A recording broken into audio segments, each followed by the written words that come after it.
and I'm really hoping that the chat on screen bursts into life, because at the moment it is not showing for some reason, and I really don't know why. So we can keep playing around with that. But yeah, it's a little bit different. This evening, it is just a bit of a bonus stream, a little bit of a bonus ball, but I thought it'd be something people would enjoy, and obviously the WrestleMania press event was noteworthy, and we don't quite know what to expect from this. I think this is going to be probably not as explosive, if I'm going to be honest. It's probably not going to be as explosive, but hopefully it's still going to provide some talking points, some interesting moments, so we'll have to wait and see. I'm still messing around trying to get this chat fired up and going on screen, because that's going to bother me if we don't have the chat working on screen. But I can see you guys anyway. I've got a chat to the side, so hopefully this will burst into life at some point. But hello. Sparky said a press event. Yeah, it's a bit different. So obviously we've got a little bit of time, a few days until we get to Elimination Chamber.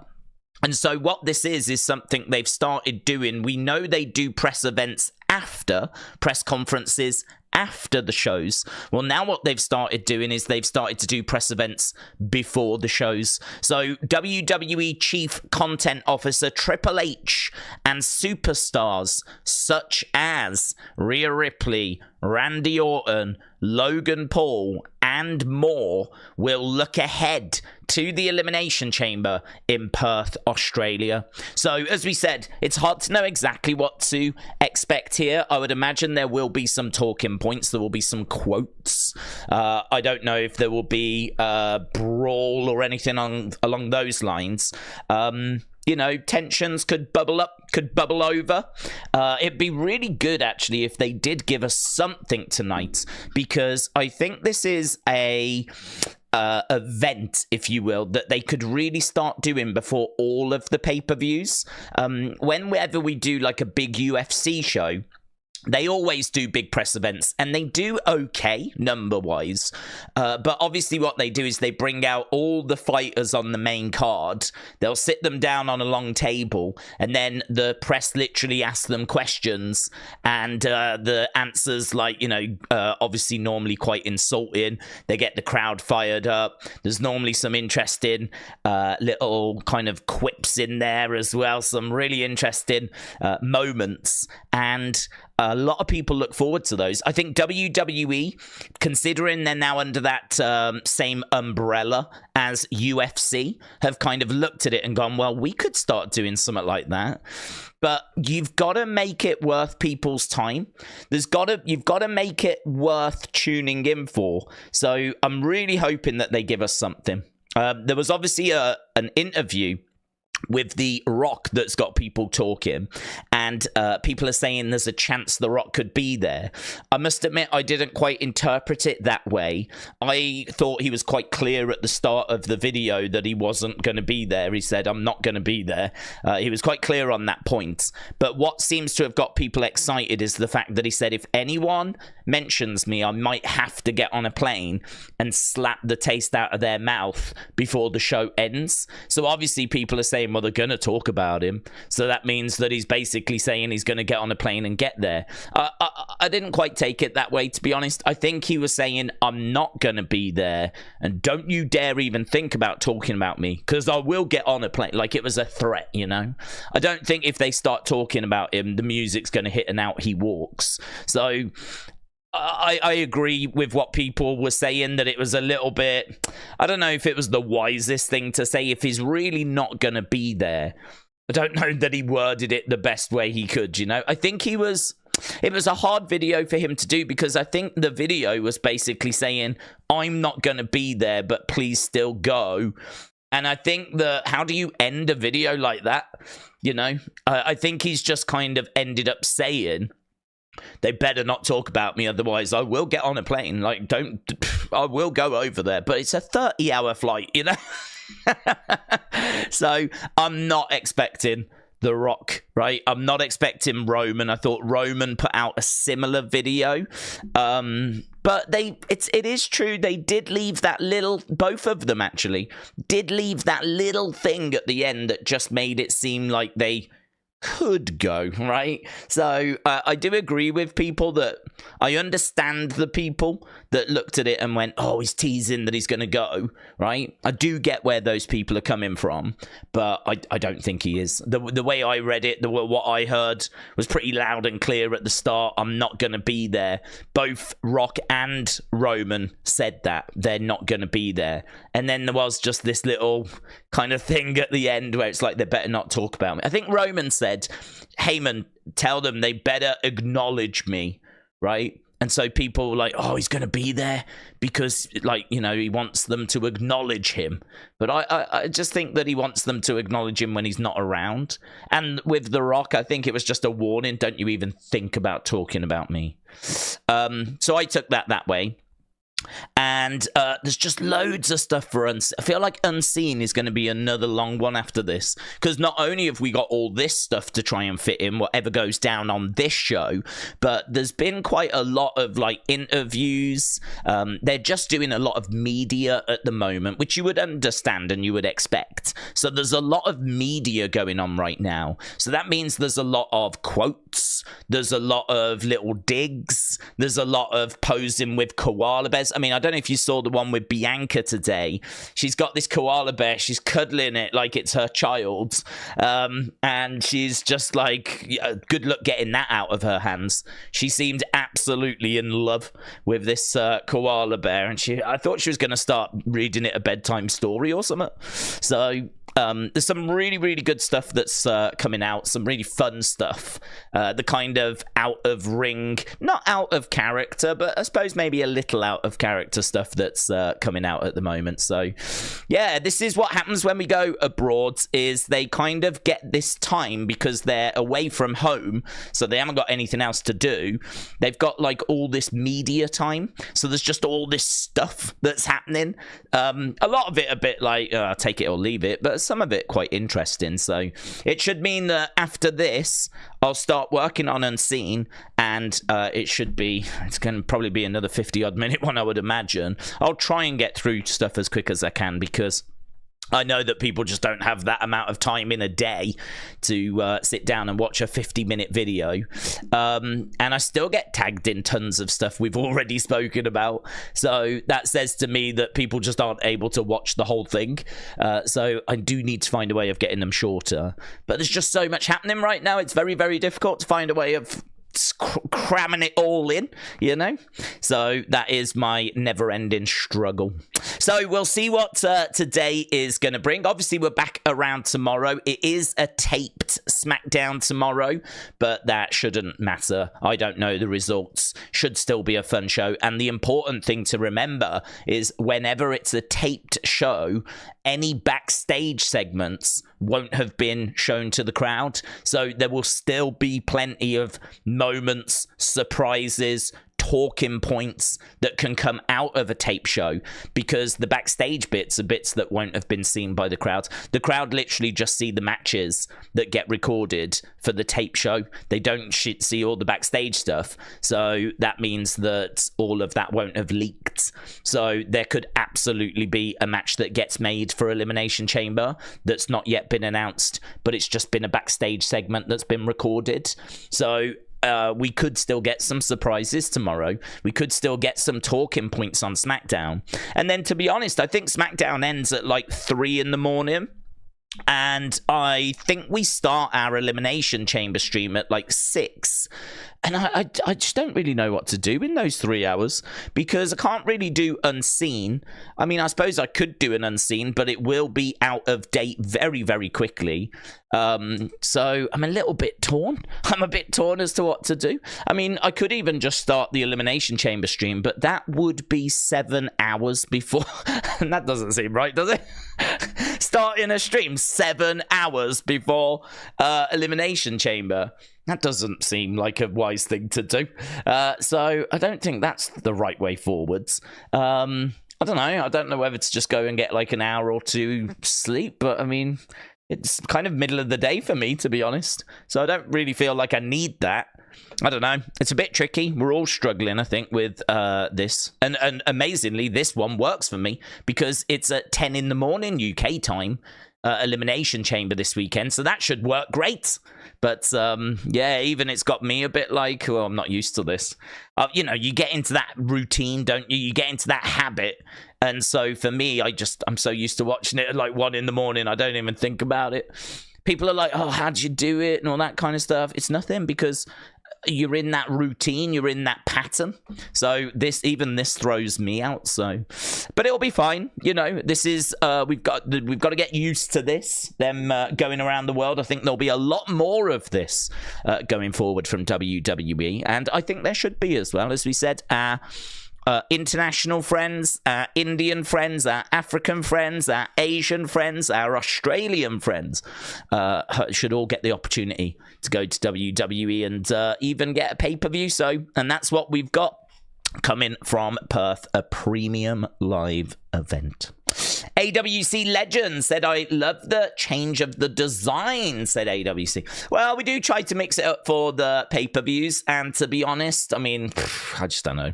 I messed around with this so many times. I was sat here and I was tweaking it and I was changing it. It didn't look right. I'm still not 100% certain it looks right now, but I thought, let's go with the Australian background. That's Sydney in the background. I'm sure you could tell that from the bridge. Sydney at night looks kind of cool. I went with the purple because it matches the thumbnail. So, you know, I have made an effort. I have tried. And of course, the Australian flag banners. Thought I would do that as well. So, listen, even if it looks not brilliant, I think we can all agree that there has definitely been effort made. And at the end of the day, that's all that matters. So, there we go. Ethan said, Daze, it's actually going to be on at 10 a.m. What? Yeah, Elimination Chamber is on at 10 a.m. So it starts 5 a.m. in America. But you see, 10 a.m. UK time, I believe, is like 8 p.m. Australian time, because obviously Australia are ahead of all of us. I think, isn't that like the first country? It's them and New Zealand that basically are the first countries to welcome the new day. So, and I don't mean the tag team, but we've got, so it starts over there and then obviously it moves over. By the time it gets to the UK, like Australia are already starting to get to nighttime. So I'm sure when it's like 10 a.m. over here, it's like 8 p.m. over there. So for them, it's a normal Saturday night show, but for us in the UK, it's Saturday morning. It's even worse in America because America are further behind. East Coast is 5 hours behind the UK. So yeah, it's 10 a.m. for the UK. It's 5 a.m. for East Coast. But in Australia, it's like 7, 8 p.m. at night. So it is a real strange one, but as we said, one that I don't mind. I really fine with us going around the world and doing something a little bit different. I really hope it feels different, though. That's what I'm going to say. I think one thing I would love to see is I don't know how quite you do it, but I would love for it to feel like we're not in America.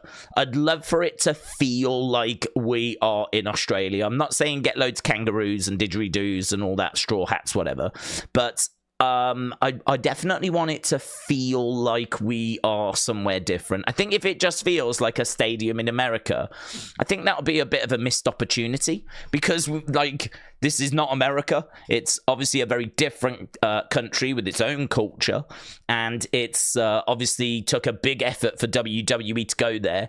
I think for it to just feel like every other show would be a bit of a shame. So I always said, I mean, when they did Raws and SmackDowns in London, they used to put giant Union flags either side of the stage. So they would put these massive Union flags. They would also have Taxi, a black cab, on the stage. And it wasn't much, right? But it was just a little nod to we are in a different location. And I thought it was great. I appreciated that. I appreciated that they made it feel just somehow a little different, you know? So it'd be cool if we can find a way of doing that with this show as well. And obviously it's going to be weird because, you know, Rhea has been a heel, but for this, she's more of a face. She's more of a tweener, I suppose.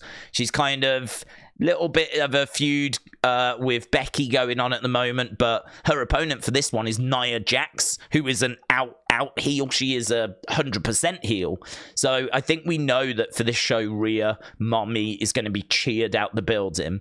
So we've just positioned her as a bit more of a face for this. We haven't really seen her with the Judgment Day when they've been cheating and doing stuff. Judgment Day have kind of been doing their thing. Rhea's been kind of doing her thing.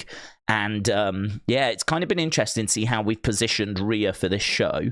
But, like, Grayson Waller should get an absolutely fantastic reaction. If Bronson Reed was here, he should get a great reaction. It's going to be weird seeing these heels getting cheered. But, obviously, it makes perfect sense. I would do the same if I was Australian, show my love and support for my fellow countrymen who have gone and made it in the WWE. And Rhea has definitely made it. There was a quote from Triple H. He said, when she goes to the ring talking about Rhea, he's going to feel like a proud father. He's going to feel like a proud dad. And he feels like he's watched her grow up in, like, the wrestling world. And he said he might even have a tear in his eye.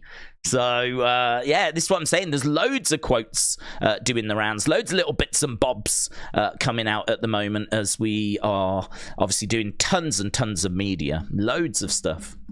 Get some Fosters, said Horatio Mind. Yes, that's what we need. Ethan said, I've been in a good sleep pattern, and now WWE going to Australia is going to ruin it, says Ethan. Chenny said, we really love WWE. The times we stay up to watch is crazy. It is crazy. All to get that. All in hope that we get something that was juicy and worth watching. I am a little bit scared about the show in that regard, just because, I mean, I think we're pretty much all on the same page. I know there might be the odd person out there saying Liv might win or Randy might win, and that's fine, but I think the majority are saying Becky is going to win and Drew is going to win and Rhea is going to retain and Judgment Day are going to retain. And I'm sure there'll be some great moments during the chamber. I'm sure there'll be some OMG moments, things that we go, whoa. But I don't know. This is running the risk of being, like, super predictable and just really ticking the box, right? It feels like a show where we could just go, yep, right, lovely, thank you, Australia. We've got everyone where we need them to be, you know? We've got all the pieces where we need the pieces to be. We can now finalize WrestleMania. We know a few more matches. Job done. Tick box. And it might just be one of them shows, rather than it being OMG, loads of surprises, people coming back, return, shocks. We might not get that. It might just be tick, tick, tick. Let's get the pieces where we need the pieces to be. So I am a little bit worried about that. Just a little bit worried. It's still going to be a show definitely worth watching, of course. And we will be live for it. The stream is already set up on the channel. But yeah, there is just that little doubt in my mind going, oh God, it could just turn out to be one of those tick box shows where we just have to just accept that we've had to do what we've had to do to get where we want to be. It's because this massive WrestleMania is on the horizon. Dean said, my favorite video was when I saw Drew in that funny bit. Dean, shout out to you. Alka Meltzer, shout out to you, said the press conference starts in about an hour and 40 minutes. Yes, we always tend to start like an hour before. We do that for Raw. We do that for, in fact, scrap that. We start 2 hours before. And I really don't know why that started, but it did. So we tend to start 2 hours before Raw, 2 hours before SmackDown, an hour before NXT. And so I was looking at this press thing. This press event will probably go an hour. I mean, the WrestleMania one went an hour. So I'd imagine this will go an hour. There's maybe a risk that it only does 30 minutes? I'm not sure. So I thought, well, let's start 2 hours before, because whatever they're going to do here, right, be it half an hour or an hour, at least we can have a little bit of a chat before it even starts. Although why my chat is not showing on screen still, I have no idea. No idea. Nothing different than what we have ever done, right? Nothing different than what we have ever done. This 100% should be working, and I feel like any moment it will burst into life, but it just has not burst into life. So I have no idea what's happening. I don't know why this is being a silly billy, but a silly billy it is being at the moment. So yeah, I don't know, I have to keep an eye on that, but I can still see your comments anyway. Right, Brian said, Wrestling Daze, wrestling news. Brian Keane, it's crazy. WWE personnel, 4 a.m. here. It's like I'm not going to be up that early to watch, so I'm going to catch the replay. Oh, I can understand that. Yeah, there's people that are really quite split on this show. Some people are saying they're going to catch it live. Some people are saying they're going to watch when they get up. I totally understand. Yeah, I totally understand. I mean, all I can say is that if you're going to watch it live, we will be live. We will be watching it live. And, you know, if there's any big moments, we'll have little reaction clips out. We obviously will immediately work on like an unseen as well. So there will be things on the channel for people if you are just going to get up whenever you get up. And I must admit, I don't blame you. You know, I mean, you could always just get up and as long as you just watch the show immediately and avoid spoilers, then you can obviously just pretend it's live, can't you? As long as you manage to avoid any spoilers. But that's a hard thing, isn't it, in 2024? I mean, you could get notifications, or you'd really have to just not check your phone, get up, go straight to the network, put it on, and just watch it, because you don't want to just get anything ruined, do you really? And you know that as soon as the stuff happens, there's going to be tons of videos that get made, such and such has won the chamber, such and such has, you know, made a surprise return, or whatever it might be, you know. So yeah, you just have to kind of bear that in mind. I wouldn't touch my phone if you take that approach. M Junior 619 said, gotta remember there's still 4 weeks till WrestleMania, plenty of time to get stuff set up. Yes, let's go. Cheats fan said, you fired in a super chat. Oh, I do not have it, my friends. If I click over to the other one, it just says AWC Legend. Chiefs fan, what did it say, my friends? I don't have it. I only have one that's showing. It has done this before, Chiefs fan. It's not personal to you. We have said before that I'll take a picture, because I know people will be like, oh, he's lying. There we go. Look, see, it just shows one in the list, and it's AWC Legend. That's the only one in my list. And then that one below it just says supers and, what does it say? Supers and highlighted membership messages are shown here. Blah, blah, blah, blah, blah. Something from YouTube. So, Chiefs fan, what did it say? Put it in the thing and I will make sure to keep an eye out for you. Thoughts on MJF maybe returning next weekend for Revolution? What are my thoughts on that? My thoughts are, I wish him all the best. Yeah, I mean, I don't know, to be honest, because I don't really follow AEW anymore. So I honestly don't know if that's quick or a surprise or good. I don't know. I'm out of the AEW bubble, I'm afraid. I don't watch the shows. I don't keep up with the results, which I've got to tell you, man, I really don't mind. Like, I wondered how it would be not covering AEW anymore, like how I would feel if I would miss it. I'm not missing it. I'm not missing it at all. What I will say is I did see a clip. I'm not hating on AEW. I did see a clip for the Sting promo from Dynamite, and it was brilliant, wasn't it? It was absolutely brilliant. I thought the Sting promo, I mean, he talks about losing his father, right? Which is heartbreaking, shocking. Obviously, I hadn't heard. I don't know that anyone had, but he lost his father, I think, last week. And it is so real and gritty, and It's an amazing promo. It was an amazing promo. And I know it doesn't matter. You know, the guy's lost his dad, so it doesn't matter that it's an amazing promo. But it is still an amazing promo.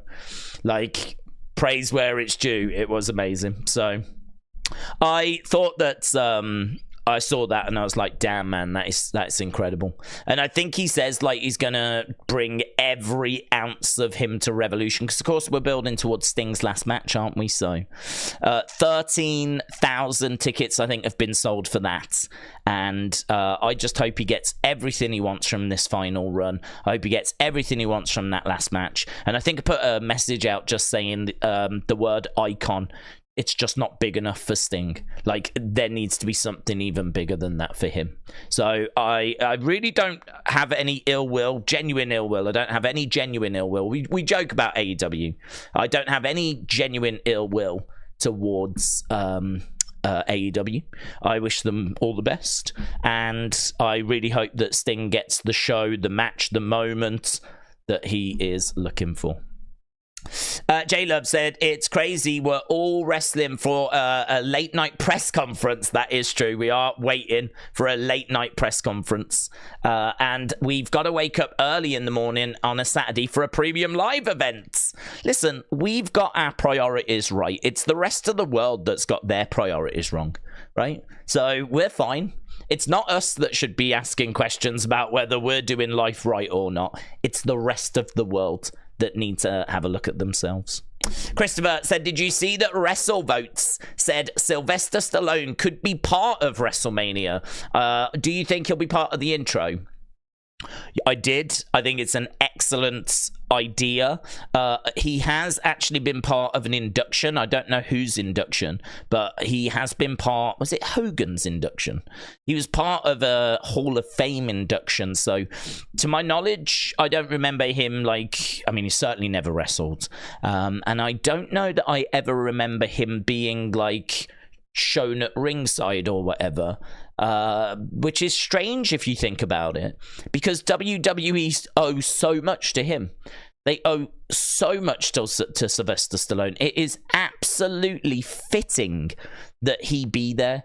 I feel like Cyndi Lauper should be there as well. She should be there. I can't believe she's still not in the Hall of Fame.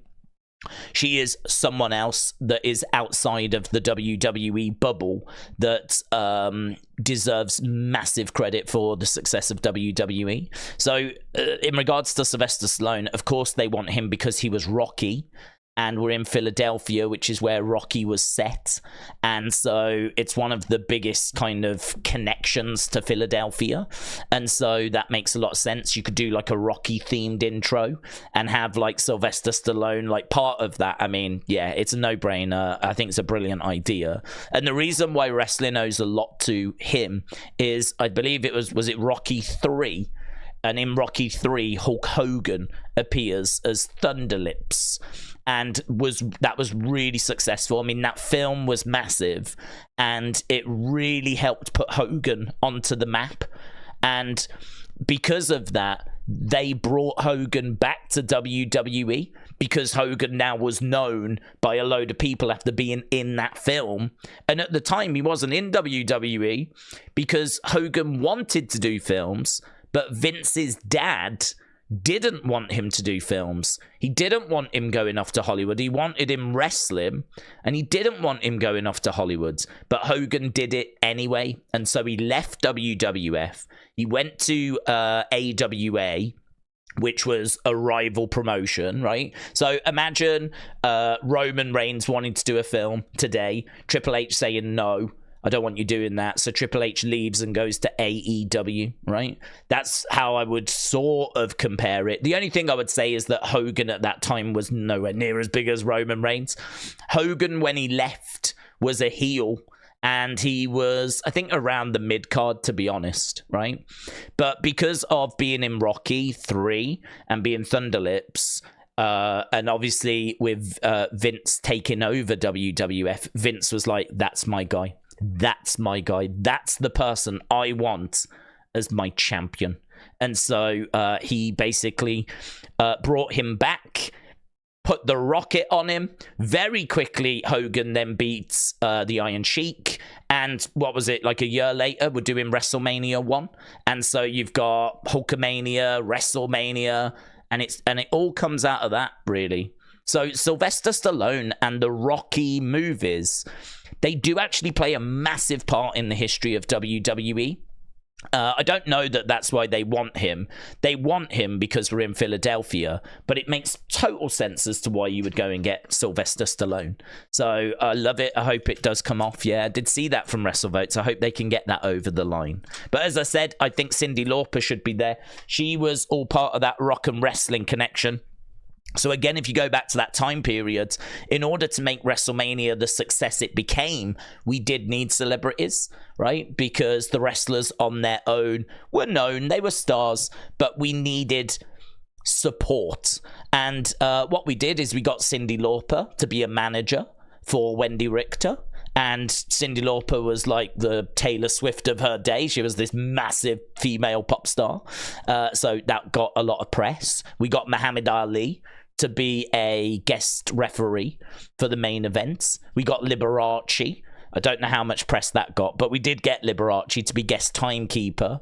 We got some baseball guy to be the ring announcer. There was a list of people that we managed to get celebrity-wise for WrestleMania just to support the show and get that interest. So, yeah, man, I'd love to see her go in the Hall of Fame. And I think this year being the 40-year anniversary makes sense. And I also think that it being the 40-year, it'd be brilliant to have her there 40 years after the first one. Put her in the Hall of Fame. That means that she'll be on the stage, because they tend to have the people going in. They do a little moment, don't they? Where they bring them out and have them wave to the crowds. Honestly, if she doesn't go in this year, and I don't know who goes in this year, but if she doesn't go in this year, I will be stunned, right? I will be stunned if she doesn't go in. So I don't know why Vince didn't put her in. I think she will look to accept going in, right? But I just don't know that we've ever asked her, and I don't know why Vince never asked her. I don't know why Vince never asked her, or why Vince never put her in. But Vince is out the way now. He won't play any part in that, of course, that decision. So I don't know whose decision it is. But if we're talking about people that deserve to go in, Demolition, I think, could now go in, because they've always had an issue with Vince. Well, that's gone, right? So Demolition may go in. Cyndi Lauper hopefully could go in. There's a few names actually that they've kind of had an issue with Vince. And now that Vince is out the way, we could maybe get them in the Hall of Fame. That definitely would be a fun video to do once we get past Elimination Chamber. So I think we could definitely look to do that. And I'd be interested to know people's thoughts on that and what people think about who could go in, you know. Weird Flex Wrestling said, what's frustrating is that Tony Khan could have chosen someone in AEW to be his guy with a great look and voice, but instead he ruins every talent that he gets. I do think that Tony should take that step back. I think that, unfortunately for Tony, because of his Twitter outbursts, because of certain comments that he's made, I think that he is, over with the AEW fans, but there's plenty of non-AEW fans that just don't like him. Find him to be maybe the face of the enemy, if you will. Do you know what? I don't even know if people don't like AEW or if they don't like Tony Khan, which is weird because he's just pretty harmless, to be honest. But if you're a WWE fan and you read the kind of tweets that he comes out with, which could be justified, in all fairness. WWE, I'm sure, have messed him around. I'm sure WWE have crossed the line themselves. But it doesn't change the fact that he has still gone on Twitter and basically blasted the company that a lot of us love, right? A lot of us, we're about to sit here and watch a press event on a Thursday night, right? We're getting up early to watch Elimination Chamber. Like, they've got us. We're hooked, right? So we love this company. So to see someone attacking it, You know, that's not going to play well with people that you're trying to attract as potential viewers for your company. So, I don't know, I agree. I think if they were to have Tony just move more to the background, and maybe when Daniel finishes in ring, he takes that kind of GM position. He does the press conferences. He does the big announcements. I really think straight away that becomes a hell of a lot more palatable. Hell of a lot more palatable. I think all of a sudden AEW's just got a new face. The face of AEW is Tony Khan. That he is the face of AEW, and that is a barrier for some people. So I don't know. It's one of those, isn't it? I think a lot of people by now have made their minds up if they want to watch it or not. But I think going forward, it would be wise for him to take that kind of back seat. But I don't think he will. I don't think he will. Where's Chiefs fan? Chiefs fan, I was trying to keep an eye out for your message, but your super chat message thing. But I haven't. Well, I still don't think it's shown. Yeah, it still hasn't shown. But as I said, type it again. I'm trying to keep an eye out. I will read whatever it is you say. George Rubio says, I don't know about you, I prefer radio call versus national broadcasts. If you don't have TNT, remember Max broadcasts. That's outside of my comfort zone living in the UK. Atabil Breakfast said, I read it was about how much he appeared in the WWE. I think the year they inducted him was 2007, 2005. Don't know what we're referring to on that one. Chief's comment was for real. Trini said, Daze, Chief fans' comment was for real life. Bluey Australian TV show. I don't know what that means. What does that mean? What does that mean? Why have we got a lot of comments I don't understand? Have we got a lot of Australians in it? What's going on? Hey, normally I understand the chat. Now we're doing some up from Australia. You've all gone a bit weird. That can't be me. I understand you guys. We've got a good understanding. And now we do our first thing from Australia. You've all gone a little bit strange. That's not a coincidence. That's not a coincidence. Daze, what time does the conference start? It starts in an hour and 20 minutes, buds. Hour and 20 minutes. Tyler said you should do a poll for the most anticipated match. Okay. That's a good shout. We can do that. And it's good, actually, because I've only got 4 options. I've got 4 options, so we'll put the 4 matches in. What is your most anticipated match? It's a good shout. So, is it going to be Rhea versus Nia? Is it going to be Judgment Day versus other people? I know it's Tyler and Pete Dunne, but I can't be typing all that. Is it going to be the men's chamber? Or is it going to be the women's chamber? Oh, do you want to know something else as well? And I am going to mention this in Unseen. Adam Pearce unblocked me. Ah, he unblocked me. How amazing is that? I got unblocked today by Adam Pearce. I clicked, someone tagged me in one of his tweets. And as soon as I see Scrap Daddy, because you know, before you click on a tweet, you can sort of see the name of the person that they've tagged you in as well, right? Because sometimes people don't quote tweet all the time. Sometimes they just tag me, right? Ideally, if you can quote tweet, try and quote tweet. But sometimes I still just get tagged, right? And I got tagged in this one, and I saw it said Scrap Daddy, and immediately I was like, I won't be able to read that.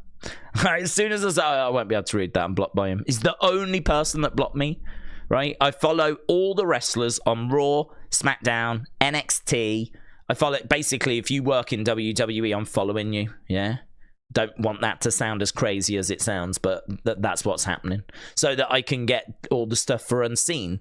And the only person that had blocked me after doing all of that and going and finding everyone was Adam Pearce. And people have said, "What did you do?" I don't know. I don't remember ever saying anything bad about Adam Pearce. I really like Adam Pearce. I think he does a great job as GM. I would love to see him have a match in the ring. I'd love to see him have one last match with WWE. I think he does a good job. I don't know. I really cannot honestly think of any comment I have ever said about. It's weird. It's really weird. It's really. I can only think that I have maybe criticized WWE, which I do on occasion. We all do, right? They don't get everything right. So I don't know if I've maybe criticized, and he's seen that, and so maybe it wasn't something I said about him. Perhaps I was criticizing something WWE had done, and he was like, don't need that, block him. And maybe it was something like that. I don't know. But either way, he unblocked me today, and I think I know why, because I went back in today's notifications, and Eric had actually sent him a message. So randomly, Adam Pearce today put a message out which said, love somebody today. Right? A lovely message, positive message, love somebody today. And Eric, who obviously sends a lot of stuff in for Unseen, he responded to that by saying, unblock Wrestling Daze, would you? He's done nothing wrong. And so he unblocked me, seemingly off the back of that message. I can only presume it's that. Because it's too coincidental for him to tweet out love. I've got all this in Unseen. But he's tweeted out love somebody today. Eric's quickly jumped on and gone, unblock Wrestling Daze. He's done nothing to you. And he's done it. He's unblocked me. I'm very grateful to Eric. I'm going to give Eric the credit. But yeah, I couldn't believe it. I'm over the moon. I'm absolutely thrilled. That's now I'm not aware of anyone you watch. There'll be someone else now. All of a sudden, I won't start seeing someone's tweets. I'll have a look and someone else will have blocked me now. I'll be like, oh my God, please, guys, stop blocking me. But right now, I think we're at 100%. So I'm thrilled. I'm absolutely thrilled. So I was going to say a thank you to Adam Pearce on Twitter, but my concern is that if he changes his mind, I think it might just be best to just leave it. Just leave it alone. He's done it, and I really appreciate it, and now we're just going to leave it alone. So, yeah, I'm stunned. Absolutely stunned. Right, Chiefs fan. I just saw Chiefs fan saying it's an Australian kids show. It's on Disney Plus. What, the Bluey thing? The Bluey show. Are we sure? Is this a kids show? Are you sure? It sounds a bit adult to me. Are you sure it's not like an adult thing? Bluey. Oh, you know. I know a few guys that enjoy watching Bluey movies. I don't know that it's a kids show. Maybe they put them on for kids to keep them content in Australia. I don't know. I wouldn't recommend it. Tyler said, Pearce unblocked Daze. All is right in the world. It's official. Adam Pearce loves that. Well, I don't know that he loves me, but I would have to think that it was. I would have to think that it was nothing serious. He certainly, I don't think, has looked at me and gone, no, I remember what that guy did. I ain't unblocking him. Like, I've got to think he's gone, okay, yeah. It sort of bugs me a little bit because he must have blocked me for a reason. There must have been something that I can't imagine he just searched me out and blocked me. So then that makes me think, oh, God, what did I do? But, you know, you can't really overthink these things, can you? I can, because I'm guilty of overthinking. But, you know, all's right in the world again, so I'm thrilled. Right. Adam loves Daze. I don't know that he we're not going to start that rumor, right? Please don't ruin this for me. Please don't ruin it. I've only just got him back on side, right? I'm over the moon. We're just going to leave it where it is now. Falcons fan 2524 said, Cody or Roman, who have you got? I am going with Cody. I think that Cody gets it done. I think we are going to finish the story. I think we should finish the story. I know a lot of... I don't know if you saw, there was an interview with one of the female Anoa'is, right? One of the ladies in the bloodline. Not Naomi or Tamina. I don't know her. She's not in WWE. They've gone and got like an aunt or someone, this podcast. And she said, look, for me, I don't think we should finish the story at WrestleMania 4. Yeah, of course she did. Of course she said that. I don't think we should. She's like, think about it. If we finish the story, what are we going to do then? And in my mind, I'm like, start a new story. It's a bit like, we shouldn't finish this book, because what are we going to do once we finish this book? It's like, well, how about read another book? So she was kind of making the case of like, yeah, for me, I think Roman should keep it. You know, Cody's all about finishing the story, but do we really want Cody to finish his story now? He's still got so much left in his career. There's so much time that's left. Shut up. Shut up. I'm on to you. I know what you're trying to do. You're just trying to keep that belt on Roman for as long as possible. For me, look, is there ever going to be a more fitting time? I mean, I know that you can make an argument for if we go to Madison Square Garden, right? I do understand that, right? I've never had a problem with the story being finished there. But the point that I made before was when The Rock came along and sort of bumped Cody out the way, a lot of people were like, oh, well, it's all right because maybe this is going to lead to Madison Square Garden. But the point I was making was, well, yeah, maybe it does, but we have just watched a robbery. Like, we have just seen Cody get robbed. I've just seen a man get robbed. And so I really feel like we need to deal with that first before we start fantasy booking as to where we could be going. And obviously, I think a lot of people have felt that way. And so obviously, we got the We Want Cody movement, and thankfully, they changed course. So I think the fans have been very loud. They've been very clear that they want Cody to finish the story now. And I think he should, because at his age, he's certainly got some years left in him. But I don't think this should be it. I don't think that he should win the belt and then wave to the fans and that's it, retire. Like, he's got to have his championship run after that. And then if he loses the belt, or when he loses the belt, why can't he be a 2-time champion, a 3-time champion, a 4-time champion? Like, we've got a top star here, someone that the kids love. I mean, all you see online is just him, just embracing the fans, kids coming dressed as him. I mean, he is over. He is seriously, seriously over. If you've got the kids, then you've really won a large part of that battle, you know? John Cena had the kids, and right now, Cody has got the kids. All the kids that I keep seeing online are just like, I'm a Cody crybaby. There was that little dude that was like fully cosplayed. He had his own American Nightmare jacket. Cody picked him out the crowd, got him to sign autographs and all this kind of stuff.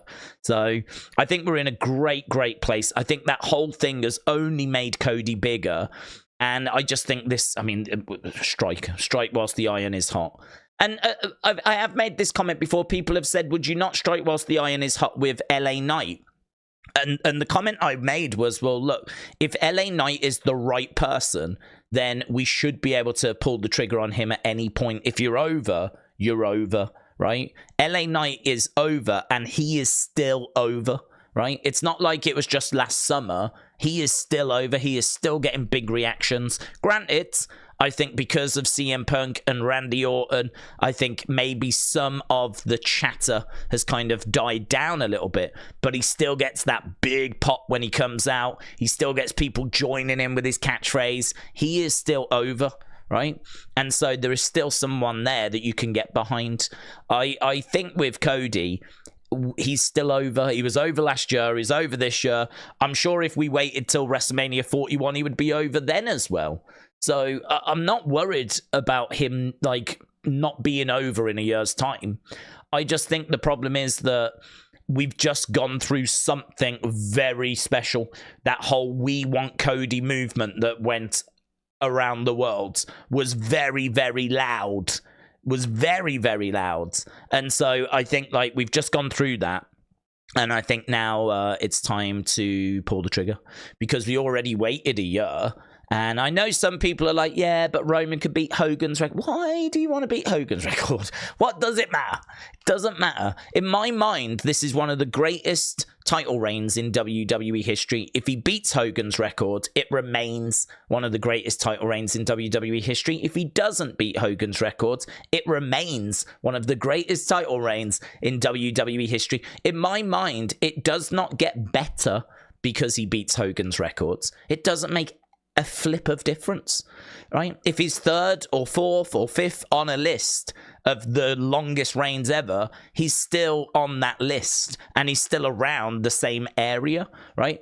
To me, if he's fourth or third, makes no difference whatsoever. He won't be first. He won't beat Bruno's. So that to me is not something I'm interested in. I'm not interested in not finishing the story just to get to him beating Hogan's records. And the other point I made is once you've done that, then people are going to be like, can we get to 2,000 days? Can we beat the next record? Can we get to 3,000 days? And it's like, chill. You know, there's always going to be something to aim for.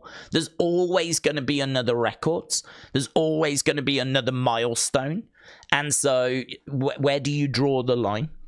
Where do you say enough is enough? That's it now. Like, it's done what it needs to do. For me, we're at that point. We're at that point. I think we're not struggling to find the person. If we were sat here and we're like, just don't know who should get the belt off Roman. Don't know who it is. I don't know who should get that belt. If we were sat here and that was I would say maybe keep going then until this person shows themselves. They're here, right? They are definitely here. The person that should beat Roman Reigns is here, and the fans have made it very clear that he is the one. And yeah, I just don't know why we would delay. So for me, no doubt. I know absolutely what I would be doing. I would be pulling that trigger. Chiefs fan, look, your thing has just shown. It's now shown. I just went over because I saw another super chat had come in, and now it is there. I'm gonna take another picture. Not that anyone cares, but I care. So that's what it was before with the one. And that's what it looks like now. So it's mental, innit? That is a little bit of a problem, to be honest. That is a little bit of a problem. Sometimes they just don't show, but there we go. Chiefs fan said, and I'll read it now, but it says, for real life, blue hearts, gold hearts, bluey Australian kid show. Again, I still feel like that's an adult comment, and it does make me very uncomfortable. But thank you. I appreciate the support, Chiefs fan. But whilst I've done that, have I missed the other one that just... Oh, Jesus Christ. Just because I got so excited I read that one, I just missed the other one.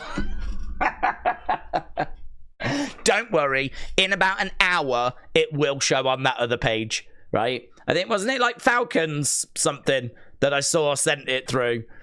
And I got so excited... I was like, okay, let me see if it's showing, if that one's showing, and now it's gone again, and I've missed the other one. Doesn't matter. We will get to it, right? I've got these super chats on lockdown. It's all under control. I don't want anyone to panic, right? Don't want anyone to panic. I'm in total control of the situation.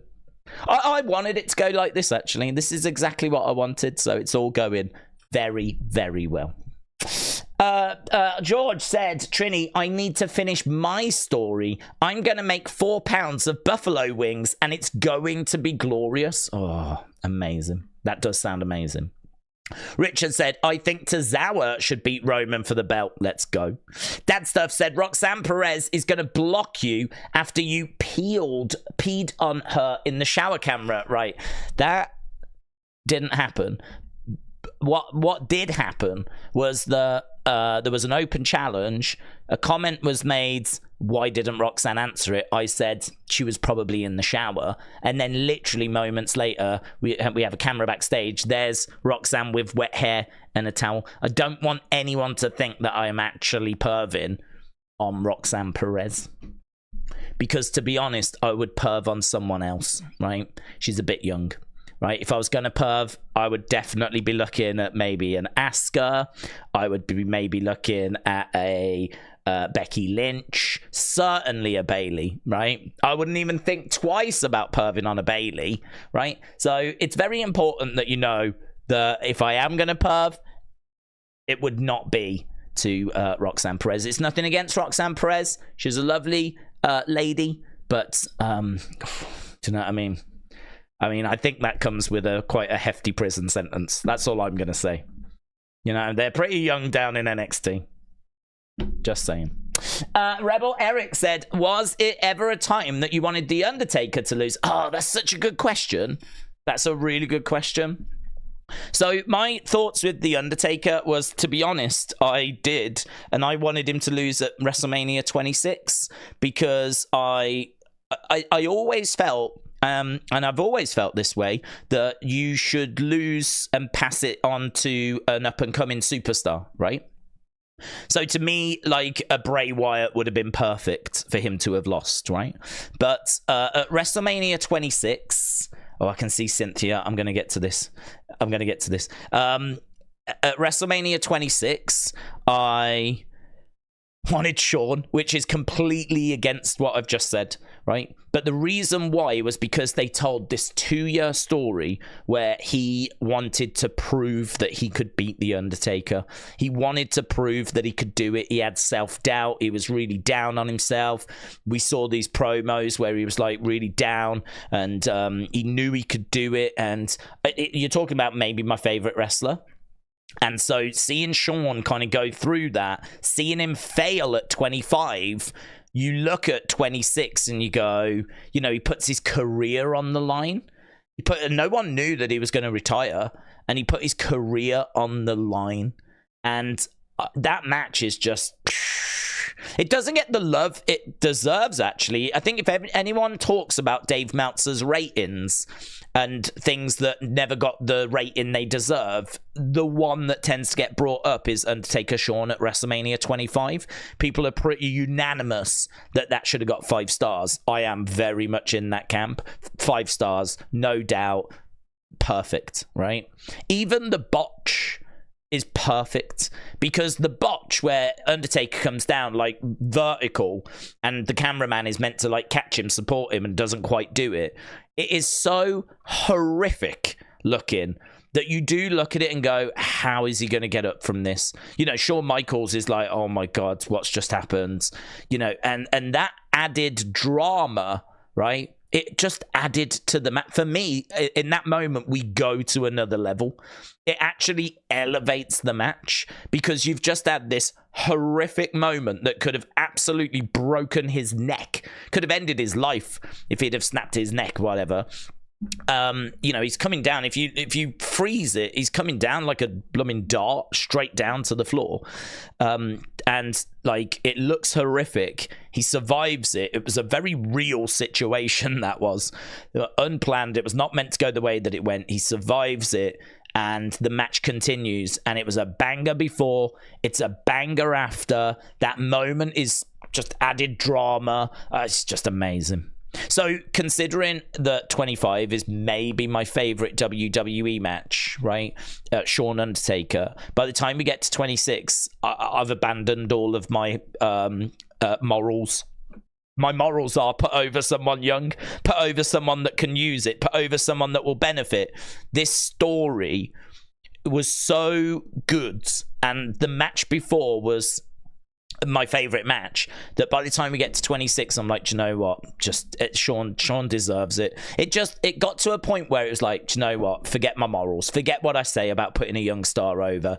Shawn deserves to be the one after what they did last year, and after how much like it affected him, because he went away after that, and then Triple H had to bring him back. Shawn had gone off to be a chef in storyline, and so Triple H brings him back, and I really abandoned my morals then, but he doesn't. And then of course we get Triple H, and Triple H, I wasn't interested in Triple H ending it. I wasn't interested in CM Punk ending it, and I wasn't interested in Brock ending it. And I would have said up until about a month ago, Brock ending it was probably the right decision. I didn't feel that way at the time. When I watched it, it was maybe the most shocked I ever was. The only thing I can compare to it is CM Punk coming back at Survivor Series. I was shocked to the point where I couldn't speak.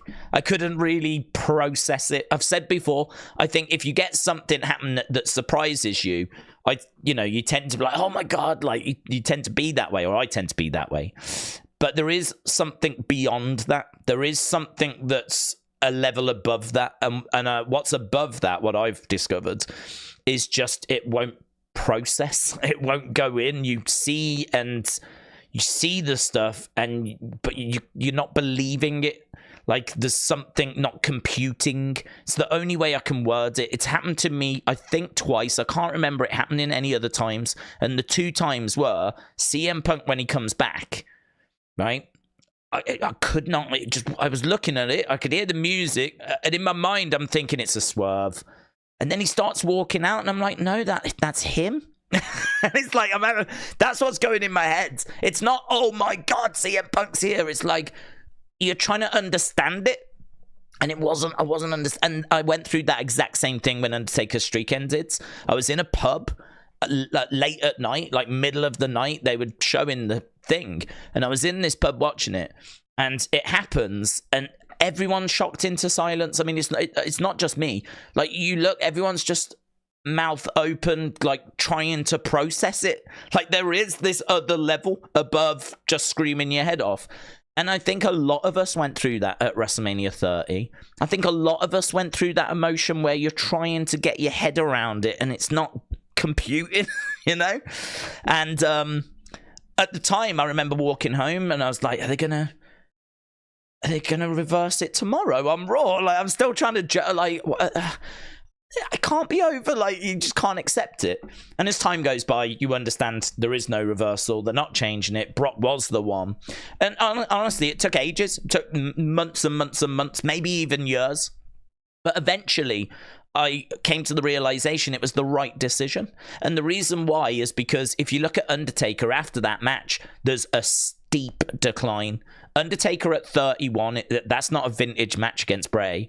Undertaker at 32 against Shane McMahon, it's not a great match. You know, it is what it is. 33, let's not even get started on him and Roman Reigns in that main event match. I mean, he does retire at that point, and he's so disgusted with the match, he actually comes back to try and find a better match to end on because he's so disgusted with that performance. As years went by, you go, do you know what? We ended it at the time where arguably he was still at his peak. Maybe there'd been a slight decline. Maybe there'd been a slight... I mean, by this point, we were just doing once a year, right? So it's hard to judge how much of a decline there had been. Because, to be fairness, he was doing 1 match a year at this point. And the year before had been a great match with CM Punk. Year before that, even better match, end of an era with Triple H. Year before that, amazing match with Triple H. Year before that, one of the greatest matches with Shawn. Year before that, maybe the greatest match with Shawn. Like, do you know what I mean? The run he was on was incredible. And we didn't outstay our welcome. We ended it, I think, at the right moment. I think 30 was the right moment to end it. The only thing I would say is, was Brock the right opponent? I feel good it was the right time, but was Brock the right opponent? And honestly, we can sit here now and see that Brock stuck around for 10 years after that. Brock wasn't gone a year later. Brock didn't go back to UFC. He didn't quit WWE. He stuck around for 10 years after, and not just around, top of the card. Don't forget, Brock main evented WrestleManias with Roman all throughout the 30s. Right? And there was plenty of times where Brock, Paul Heyman were bragging about how they had beaten The Undertaker's streak. So I know a lot of people can point at Brock and say he was a big star anyway, he didn't need it. But actually, why do you think so many people were shocked at WrestleMania 30? It's because no one thought Brock would win. No one thought Brock... I didn't go into that match thinking Brock was going to lose. No one went in thinking that Brock was going to win. So you can make out that Brock was this big beast, didn't need it. But if that's true, why were we so shocked when he did beat The Undertaker's streak? Because we'd seen him lose to Triple H. Well, actually, did he lose to Triple H? I think, did he lose? I think he did. He wasn't being booked as strong as you would imagine, actually, around that time. And there's a definite increase after. I mean, do you remember how he destroys John Cena at SummerSlam? Destroys him at SummerSlam 2014. And Cena basically said, look, you've just been given a gift. You are the one that beat The Undertaker's streak. You have to destroy me, because otherwise we'll waste what you've just done. And it was the right call. It was the right decision. Cena was correct, because all of a sudden now Brock had not only ended the streak, he had now destroyed John. It just ruined him, like at SummerSlam. And for me, they just took someone that was a big star anyway, and they managed to make him bigger. They made Brock bigger. And we got the benefit of that for 10 years. Now, again, with what's just happened with the allegations and the Vince stuff, that's the only thing now that I would look at and go, is history gonna now say that Brock was the wrong person? Because if Brock's reputation is ruined, does that ruin the end of the streak now? I don't know. That's a difficult one, because obviously we don't know where this is all going. But honestly, I would have said up until a month ago, with the Vince stuff, I would have said, for me personally, and I know not everyone shares this opinion, but for me personally, I really did come to terms with the end of the Undertaker's streak, and I actually came around to the idea that they did the right thing and that Brock was the right person. But it took a lot of time to get there. It took a long time to get there. I didn't like it at the time. I was stunned. I was waiting for them to reverse the decision. And yeah, it just never came. They never did, but they just went all in on Brock, and it was the right call. And look what happened to Taker after. The decline was shocking. We all know, I mean, it's in the Last Ride documentary series. We all know just how bad Undertaker's matches got. And a lot of us watched them anyway, so we saw with our own eyes. Like, you know, him and Goldberg, him and, was it Rusev in a casket match in Saudi Arabia? And as we said, you know, his match with Roman at WrestleMania 33, that match with Shane McMahon, which I didn't think was that brilliant. A weird opponent for him, to be honest. I suppose the thought was that Shane could like bump around. It'd be a big match for Shane. Shane could do a lot of the heavy lifting. Shane could jump off the top of the cell. But the match itself was, you know, it doesn't hold a candle to what he was doing with Shawn and Triple H. Or CM Punk even. CM Punk match is brilliant. So really what we get after that moment is nowhere near as good as before it. That says to me that the decline had set in. And I do wonder if Vince had noticed that the decline was setting in. I wonder if Vince looked at it and went, right, Undertaker's health is not where it was. This is WrestleMania 30. And I feel like Undertaker is on his way out. I feel like we're closer towards the end of The Undertaker than the beginning of The Undertaker. And don't forget, by this point, he'd been in WWE 24 years, right? His career was done. And we were just doing one match a year. And so, you know, because it was WrestleMania 30 and because Brock Lesnar was a very legitimate person who you could honestly say, you know, we could have had someone beat it that then ended up not achieving much. You could have had Finn Balor beat it, and look at where Finn Balor is now. You know, maybe if Finn Balor had beaten it, maybe Finn would be in a better position. But there's no guarantee of that. Finn Balor could have beaten it and still ended up where he is, you know, still ended up being like, you know, the guy that has not quite fulfilled his potential. Maybe not his fault, maybe creative's fault, but we gave it to someone that went on to main event multiple WrestleManias. We gave it to someone that remained a beast, that was legit, right? That I think you could look at and go, yeah, of course. In a way, I look back going, why was I so surprised? Why didn't I know he was going to? It was Brock. Of course he was going to beat it. Undertaker was an old man at this point, you know? In regards to, you know, the other competitors. So, yeah, I've got lots of thoughts on that. I feel like we could talk forever. But I grew to accept it. But I don't know how I feel about it now. It's an interesting one, isn't it? Cynthia, shout out to you, my friend. She says, Daze, what match are you most excited for? Well, just looking at the poll, I can tell you that the men's chamber is what people are most excited for. Then it is Rhea Nia. Then it's the women's chamber. And then it's Judgment Day. Right? Now, I would say I'm probably the same in regards to the men's chamber being my favorite as well.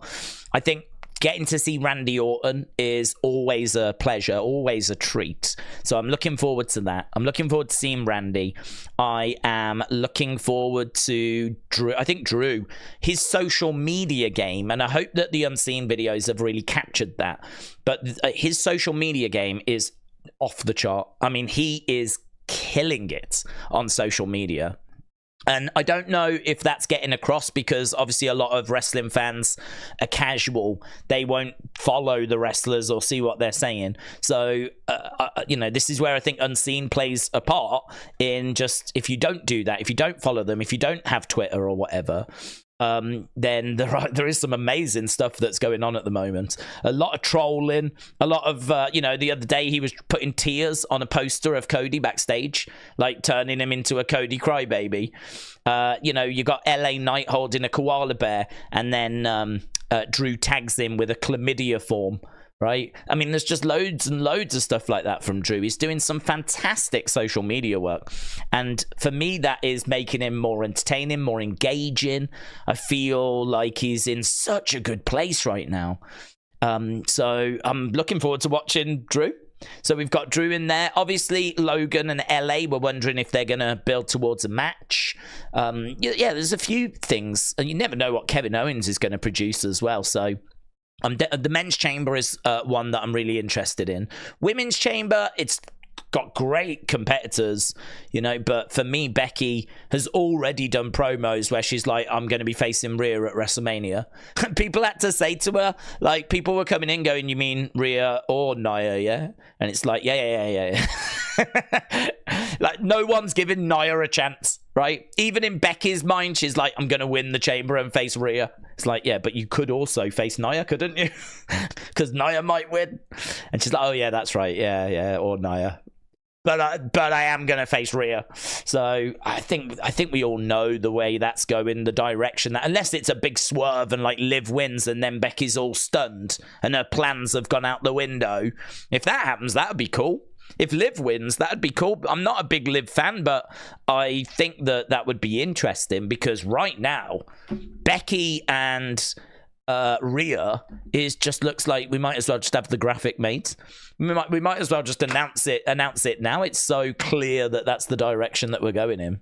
So the women's one is maybe being a bit affected by that for me. Rhea and Nia, I mean, it's just a big opponent for Rhea to overcome. I'm sure she's going to pick her up, slam her. It's going to be a big moment.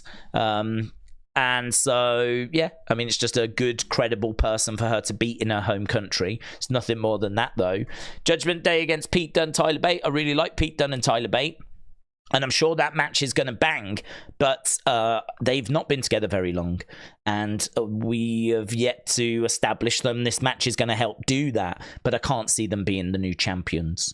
So I agree. I agree with the poll. We've had nearly 400 votes, and you lot are saying 55% of you are saying that the men's chamber is the match that you are most looking forward to.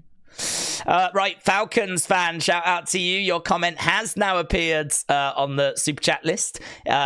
Cody or Roman, who you got? We answered it. We got to it. Amazing. We did it already. What a time to be alive. So, Falcons fan, shout out to you, my friends. Cynthia, we got to yours. Chiefs fan, yours finally appeared. An AWC legend, thank you. Carlin, 1985 Gareth said, I can't wait for tomorrow night. What, for SmackDown? SmackDown tomorrow night, and then obviously Saturday morning is where we'll be staring at an Elimination Chamber. But it should be good, man. I'm so looking forward to this weekend. It's always great when there's a WWE show. I really wish, and I don't know if they'll start doing this, but I'd love it if they did. I really wish they would start showing a house show a month. Doesn't have to be every week, but if we could just do one house show a month. I mean, I can't imagine that would be too expensive, but it would just be like something else for us to enjoy. And, you know, house shows, I think, can be really interesting. You don't need like super high production. Just as long as people know it's a house show, they will accept that it's not going to be like, you know, this massive event. But I think you can do some really fun stuff, quirky moments, things that you might not see on TV. And just to get, like, you know, some of them as well. As soon as the network was announced, I thought they would do house shows. Just seems like a no-brainer. You're doing the show anyway. You've sold the tickets anyway. Just film it and put it onto your platform. I don't understand. It doesn't need to be multi-cameras and all this kind of stuff. You can keep it pretty simple, bare bones. I think the fans will accept it, whatever it is that you can present. But I don't know, maybe WWE don't want to present something that's not all glitz and glamour, you know? Perhaps they don't want that kind of fan. I mean, like, do you know what I mean? If you think about, like, fans that film footage from a distance, people will watch that. People will watch that stuff. If you've got a camera in the stands, just one camera that's just, like, showing the action, and then you've got, like, a commentator commentating over the top, that'll do. That's fine. I'd watch that. And I'm sure many of you would watch that as well. But I'd love it if we was to do that. Everyone wanted that Madison Square Garden show. You know, the one where it was CM Punk against Dominic. Why that never went on the network, I'll never know. I'll never understand. So, yeah, I would love to see that come on, but I don't think we will. It'd be great if that was part of the Netflix deal, though, to get a few extra little bits and bobs. That MSG show, it definitely should have been on the network. I'll tell you something else that should be appearing. The chat, but it isn't, and it's annoying, and I still don't know why, and I'll never know why, because we've used this setup before. And I just don't understand it. Thankfully, I can still see you guys anyway. Mitchell said, there's no way you guys are satisfied with the WWE Championship never being on TV. Smurftoon said, Daze, could this be a trend? Brock ends the streak. 10 years later, Cody doesn't finish the story. Brock ends the streak. 10 years later, Cody doesn't finish the story. Well, I would say if Brock ended the streak, would that not indicate that Cody ends his story, finishes his story? I feel like these anniversary shows, like 30, 20, 10, 40, these are the shows where we do those kinds of moments, you know? You go back to 30, it was just incredible. WrestleMania 30 is just one of my favorite WWE shows ever. It's incredible. I mean, you've got Daniel Bryan battling to get into that main event. So the opening match, him and Triple H absolutely grabbing your attention. You've got the end of the streak. You got Daniel Bryan in the main event. I mean, it's so good. And before that, don't forget, we had Hogan in the ring, right? He gets interrupted by Stone Cold. So you got Hogan and Stone Cold in the ring at the same time, right? I mean, that's amazing in itself. And then The Rock interrupts. I really feel like we should have had Ric Flair, but I think Flair was over in TNA at the time. But could you imagine if Ric Flair had interrupted Hogan, and then Stone Cold interrupted them two, and then The Rock interrupted them, and they all go into a corner each? I mean, you could be talking about a Mount Rushmore right there. You could be talking about a Mount Rushmore. Ric Flair, I think, would be on the Mount Rushmore of wrestling.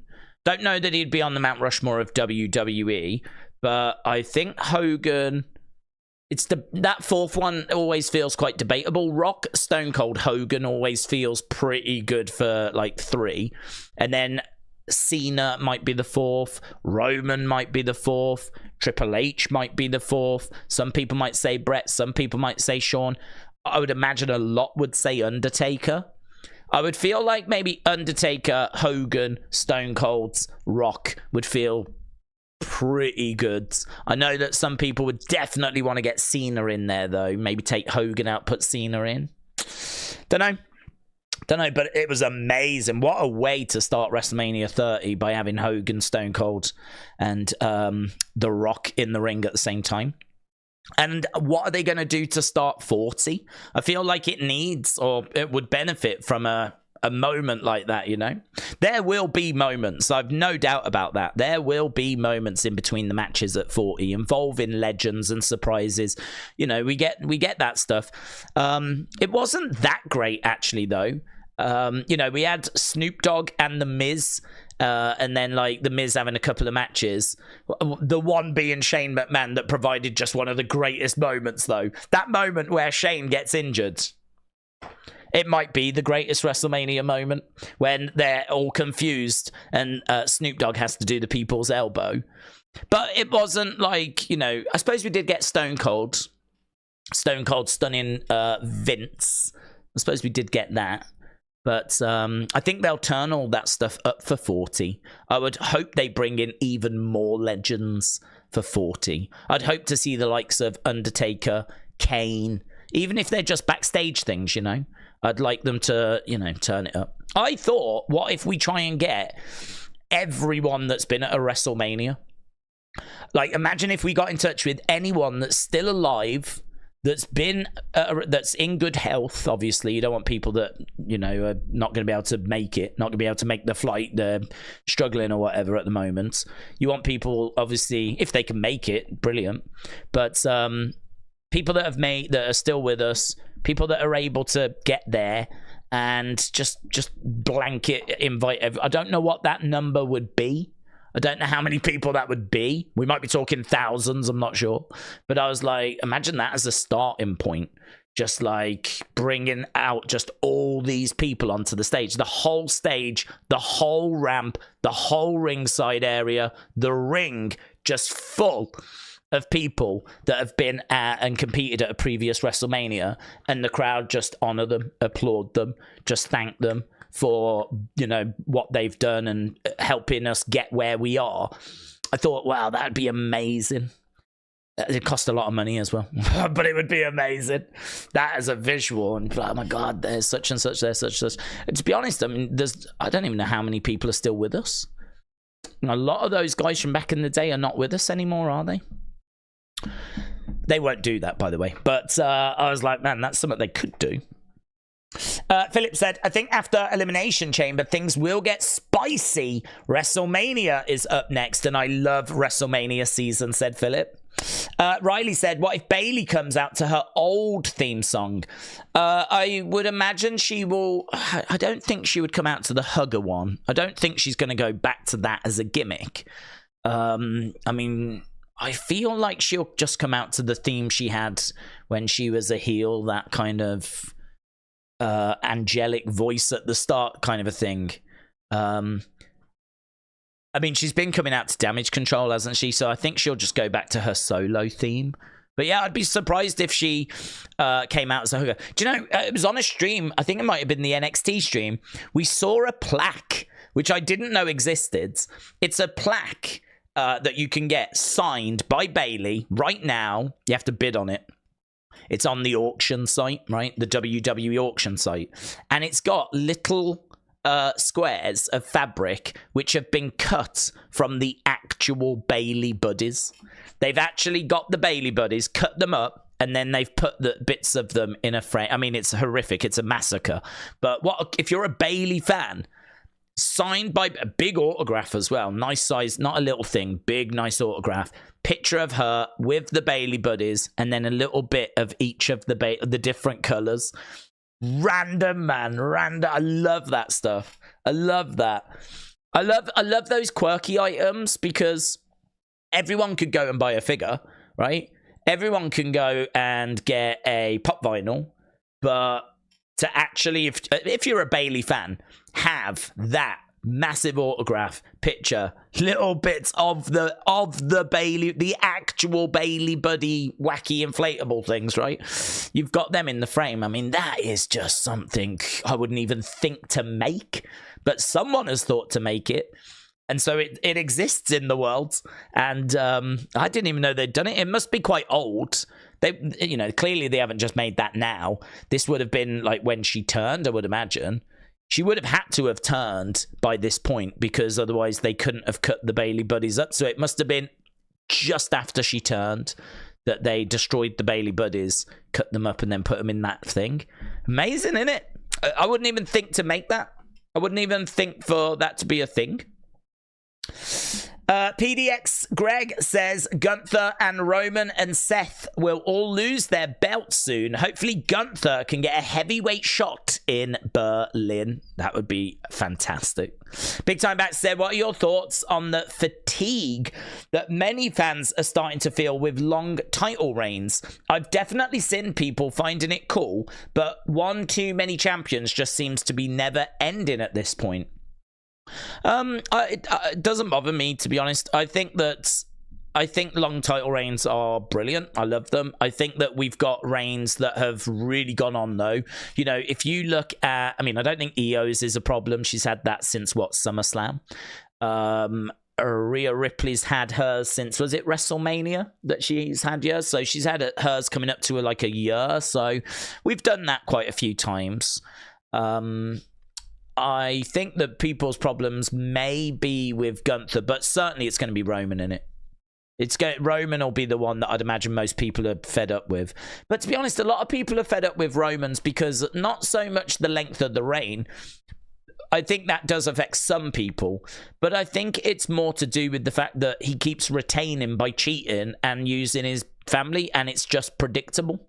So it's all right having a long reign, but if he's just going to constantly retain the same way, like we know what's going to happen, it's going to be solo interfere, blah, blah, blah, blah, blah, like that then starts to ruin the matches. You only see him a few times a year anyway, and if those matches are now going to be predictable and not really exciting people because they know how they're going to end, well, then, you know, the reign's going to suffer, isn't it? So I don't know that it's so much the length of the reign or if it's just that the creative has got a bit stale. I love what Brian Alvarez said. He said that if you look at the booking after WrestleMania last year, it really feels like Cody was meant to win because Cody went straight into a feud with Brock Lesnar, which if you've just won the title against Roman, going up against Brock Lesnar for the belts, makes sense, makes perfect sense. That would be the perfect next opponent. Massive feud for you to go through. And then if you look at Roman, he didn't really defend. And actually, he started faffing around with the tag belts.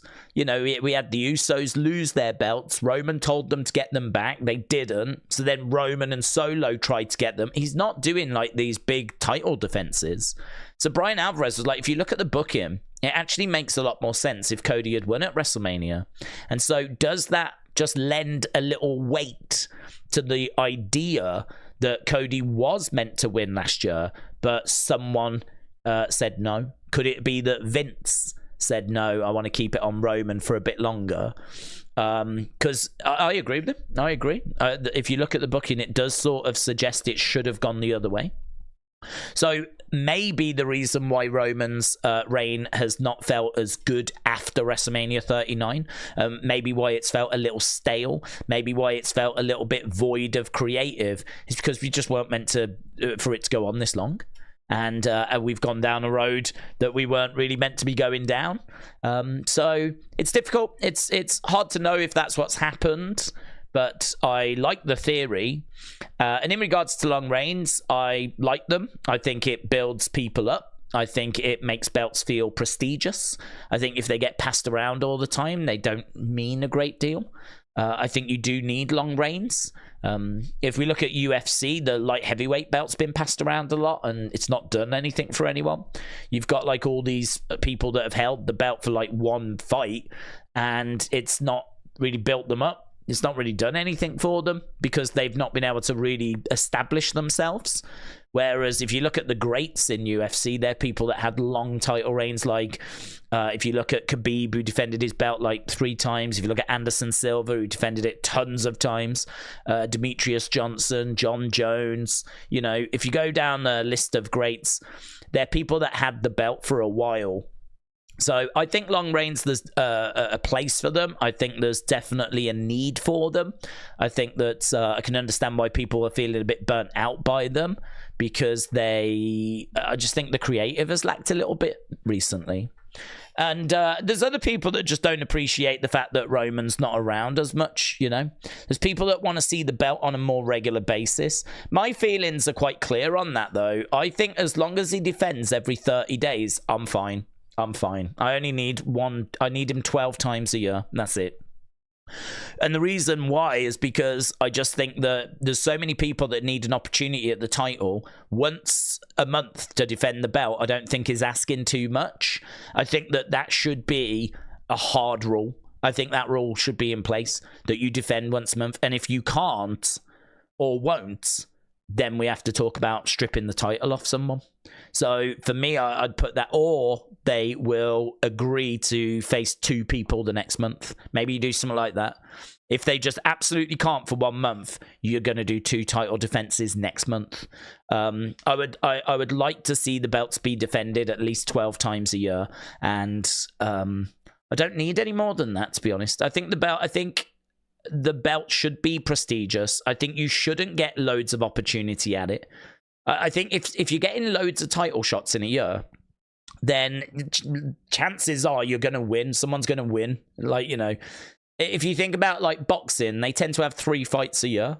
If that, sometimes it can be once a year, twice a year. Same with UFC.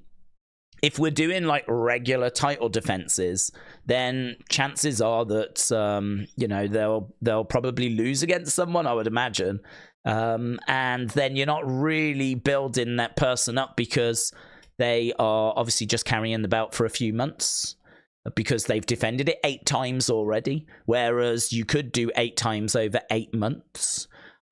For me, the champ is the person you have to beat. That's the end boss. Really, what a lot of wrestling is trying to figure out who's the next challenger. Who's the next challenger for Roman? That's what we've got to work out. And then at the pay-per-view, they get their shot, right? And then we go again the next month. And we do that with all the belts. And I think as a minimum, that's what we should look at. But I wouldn't go too crazy with title defenses. I really think they should feel special. Whenever Roman is wrestling, it should feel special. It should feel, here we go.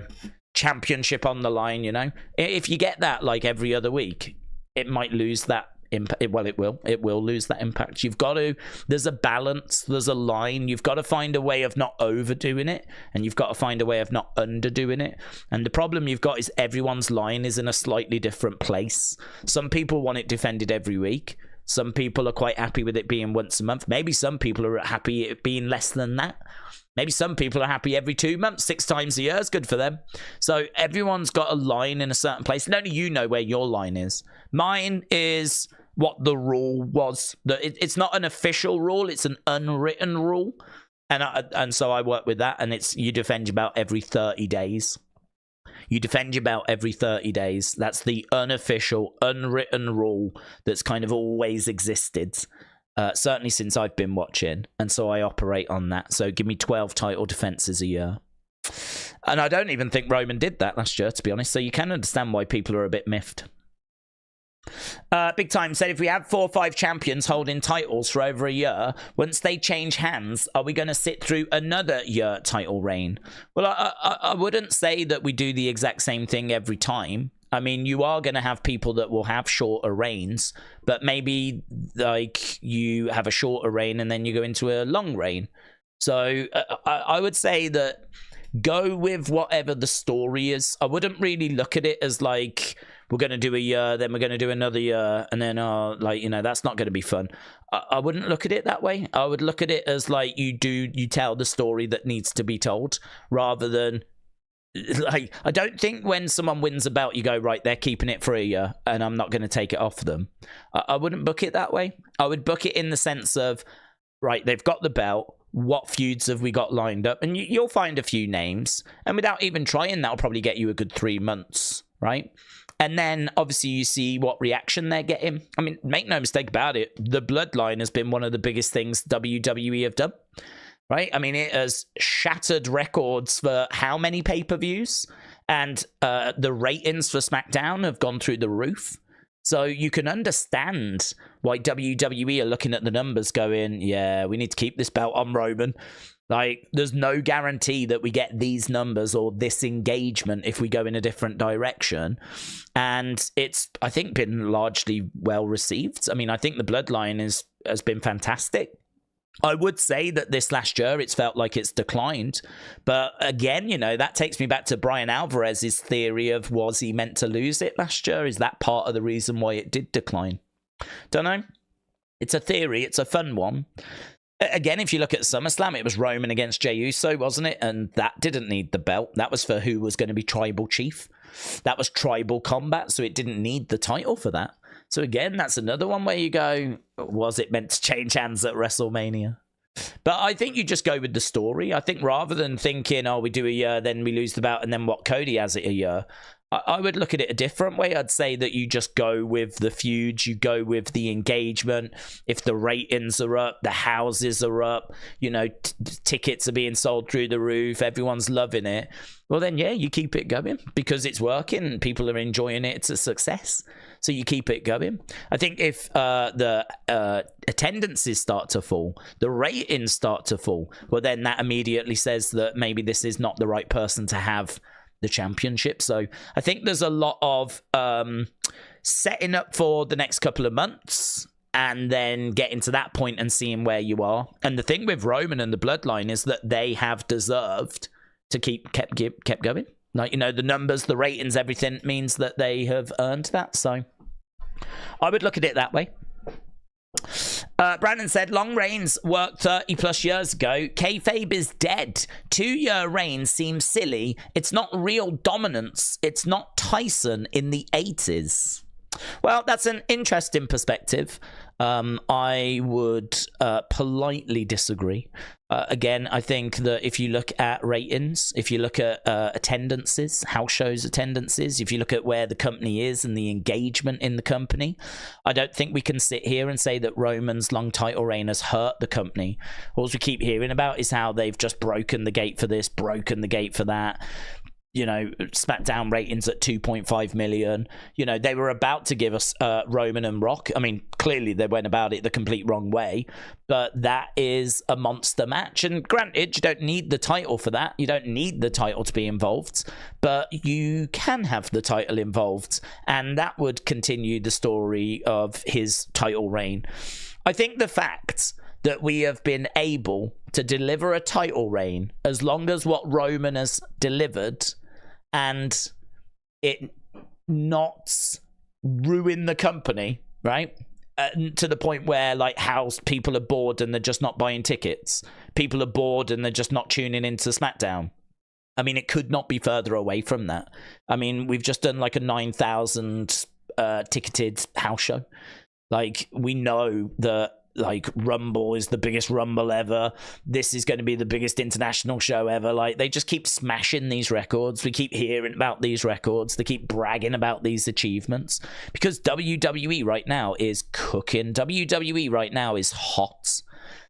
And, you know, maybe the argument is it's hot despite Roman, but I don't think that's true. I think that people are desperate to see Roman lose, and we've got people to the point where they've seen so many people try and fail. They're hoping Cody is going to be the one. They want Cody to finish the story, but it matters because of the length of Roman's title reign. Roman has had this belt for so long that whoever beats him now, it's going to feel like they've just climbed Mount Everest. And I just think that if you have a short title run, you're not going to be able to capture that same feeling. It's not going to feel like you've just climbed Mount Everest if the person's only had the belt for like 6 months. So I think, in all fairness, that last comment, saying like a couple of years is silly, I don't know where you would draw the line, right? Again, you can't. I don't think you can really sit here and say like it should be no longer than a year, because I'm fairly confident that we could do a year title reign that's amazing and you wouldn't want it to end. So I don't think you can do that blanket rule. I don't think you can put a time frame on it, because I think you have to treat each story and each title reign as its own entity, and people are going to have different feelings on it. You will find plenty of people that don't want Roman's title reign to end right now. There's plenty of people out there, and there's plenty of people that do. And I think that percentage is kind of ever changing. I think the longer it goes, the more people get tired of it. But it'd be very interesting if we could do like a big poll, get thousands and thousands of results. It'd be very interesting to know where people are with the title reign. You know, is it like 80-20? They want it to end now. Are they bored of it now? Is it 70-30? Is it 50-50? I genuinely don't know. But considering we're sat here and it's been as long as what it's been, and the company is still just getting the numbers that it's getting, I think that is just an incredible sign. I wouldn't have thought it possible, to be honest. I wouldn't have thought when he wins this belt at the end of, 2020, if you'd have said to anyone, right, he'll still have it by the start of 2024, I think we all would have laughed at whoever said that. I think, what about you dreaming, mate? There's not a chance. People won't stand for that. And yet here we are with incredible engagement, incredible numbers, company just absolutely cooking right now. So it's a tricky one.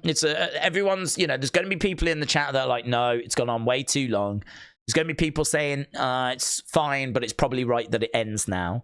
And there will be people that are like, no, acknowledge your tribal chief. This needs to keep going. We got to beat Hogan's. There's people that want him to beat Hogan's records. There's people that want him to beat Bruno's records. Like this has got a wide different opinions on it. Very, people all over the board on this one. But my feelings are, quite clear. I think treat each title reign as it is. I think for me, Roman's title reign ending at WrestleMania 40 is perfect. I think that's the place for it. WrestleMania 40, it makes me think of Daniel Bryan at 30. And I think Cody's the one to do it. So I think the stars for me have aligned. So I would have been fine with it being last year, but I suppose in a way I don't mind that obstacle being put in Cody's way. I don't mind the fact he's had to fight for a year to try and stay relevant, to get into a Rumble and win that Rumble. A Rumble where CM Punk returns and has his first televised appearance. And, he gets down to the final two. He gets past CM Punk. So, and now it's WrestleMania 40. So for me, I'm quite happy with where we are. We're going into WrestleMania, I think, in a really good place. And obviously, we got a few final touches before we get to WrestleMania, as we've got Elimination Chamber coming up in just, hours, really. Is it like 24 hours time we'll be sort of there or thereabouts? I think we're about 26 hours away maybe from the kind of start of the stream when we're going to start our Elimination Chamber stream. So it's not far away. But beating Bruno's records would be pointless, said Tom. It should never happen. Well, I mean, we can try a poll. I think it would be interesting. I think we've got the data we want from the poll that we're running. So, are you tired of Roman Reigns' reign? It's a tricky one, this, because I think if you ask people, they'll say, yeah, I am. It's time to finish it. I feel like that would be the answer. But I feel like people would still tune in and would still watch. So it's a tricky one, isn't it? You're kind of saying, do you want to take the belt off him? And I think most people would say yes. But then there are Roman fans out there that would say, no, we should continue. We'll ask the question. I'm going to guess at like 80-20. I think I'll go with that. 80% say yes. 20% say no. I'm going to guess at that. We'll see. Attaball Breakfast said, we're this close to breaking records that have stood the test of time, and because social media, the people don't understand the magnitude of it. I'm sure in the Bruno era people complained. I'm sure they did. The only thing I can tell you, though, is that he always got incredible reactions. You see, people are right when they say that it was a different time, because back then, if you go back to the early WWF, they didn't have Americans as champions. I've told this story before. They didn't have the Americans as champions because there was a big piece in the 50s which basically told everyone wrestling was scripted, was fake, right? And so that kind of ruined the market. And so they had to find like foreign champions if possible, right? So that's why they go with Bruno quite early. So Buddy Rogers, they were hoping Buddy was going to be the person to kind of bring it back, like bring back the gates. But actually, from everything I've read, the attendances for Buddy Rogers, even though he was only champ for a short time, was not brilliant. Right, the damage was still done. This is 63, and I think the article that I've heard about was kind of around the end of the 50s, so the damage was still done. Right, so they go from Buddy Rogers to Bruno, and the reason why they go with Bruno is because New York had a big Italian market, right? Italian American market, and Bruno is Italian, and so that market, they obviously had not been kind of subjected to this article. They hadn't really heard, or like it wasn't really in their market that wrestling was scripted. And so he was seen as legit, and he was a hero to the people. And I think his presentation, like, you know, he would once a month, they would go to the Garden, and he would just constantly sell it out. He would sell out MSG, and he was a hero to those people. And I think a good chunk of them did believe. I do think a good chunk of them really thought what they were watching was legitimate. And kayfabe was, you know, they were trying to keep it alive and well. This is why the person that beats him isn't like an American heel. It's Ivan Koloff, the Russian bear, and he drops it to Pedro Morales, right? Puerto Rican. So we, again, if you look in the early stages of WWF, it's not Hogan's and Backlund's and these American boys. We're using foreign nationals because the Americans, like that market was struggling for them because the business had been exposed. So they were loved. Bruno was loved, and his run, I'm sure there were some that complained. People, like, you know, there would have been Americans that still went, of course, right? But I'm sure there would be some that are like, oh, I'm ready for a change, whatever.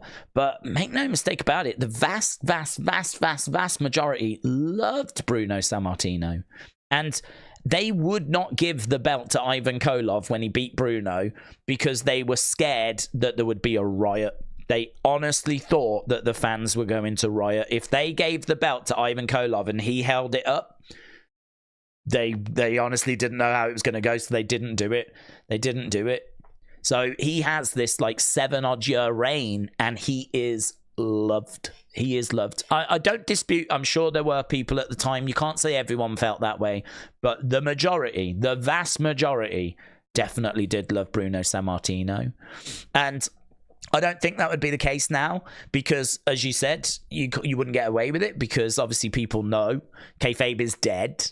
And so now we talk a lot more about the booking. Back then, they weren't talking about, oh, I wonder who they'll book to, you know. You talk about, oh, Bruno's so good, so strong. When they get in that bear hug, they're not going to get out. And, you know, they're talking more about the wrestler and the wrestler's abilities. They're not talking about, oh, where we going, who's going to win. Like, we talk so much more about the booking and the behind the scenes of wrestling these days, you know. We don't talk so much about the abilities of the wrestlers and like how deadly the moves are or whatever, because, you know, kayfabe is kind of, it's dead and it's ruined it, and we watch wrestling in a different way now, and we enjoy it in a different way, and we still enjoy it though, you know. It's still a fantastic form of entertainment. But yeah, I don't dispute it's not different than how people were watching and enjoying in the 60s.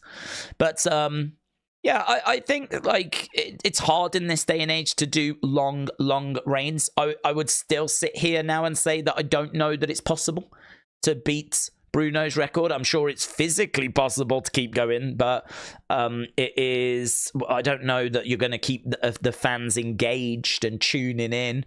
You know, if we do the poll now and it comes out as like 80-20 or whatever, then that would say to me that we're at the point where we do need to, you know, pull the plug, because we are now getting to the point where more and more people are tired. I think they'll still tune in, and they'll definitely still want to see the moment that it ends. But people are, you know, people are kind of voting with their wallets, voting with their eyes. They're tuning into the shows. The records are being broken. You know, WWE doesn't really have a reason to kind of end this title reign. And actually, you could make the argument that they could continue it. because the numbers are brilliant right now, so they could continue it. The only problem you've got is that how will people react if Cody does not finish the story at WrestleMania? Will people be so annoyed that they're just, if you're Triple H, would you even run that risk? Because you saw how loud the "we want Cody" thing was. Could you imagine if Cody doesn't win? If I'm Triple H, I really don't know that I want to gamble that, to be honest. I really don't know that I want to gamble. Because if I upset the fans, I mean, we saw the backlash when Cody didn't get his opportunity and Rock replaced him. We saw what happened. What happens if Solo screws Cody again? I don't think they do it. I don't think they can afford to do it. I don't think they would be brave enough to do that. I think that Cody finishes the story. That's my take on it. That's my hot take. But as we said, there's going to be lots of different thoughts, feelings, perspectives on this, because there are people that get tired of long reigns. There are people that want change. My flip side of that is, though, that I think that short reigns don't really do anything for anyone. They don't help anyone. They don't do anything. So you've got to have it a certain period of time to establish yourself. And you can't just keep doing that. You need to mix it up. You need some short reigns. You need some long reigns. You need some reigns in the middle. And you need to kind of mix it up. And I think we've got that at the moment. We've got the really long reign with Roman. We've got a really long reign with Gunther. I don't know how long Judgment Day have had the belts for. As we said, Io's had it for 6-7 months. Rhea's had it for coming up to 12 months. Judgment Day, I can't remember when they got their belts, those tag belts. But Logan Paul with his United States Championship, I don't know, he's had it since Saudi Arabia. So he's not had the longest reign. So you got Logan with a relatively short reign. I can't remember Judgment Day. Io since SummerSlam. Then you've got Rhea a little bit longer. Then obviously you've got, Seth since, what was it, June? So he's not had it for a year yet. Roman's the big one, isn't it? Roman's the big one.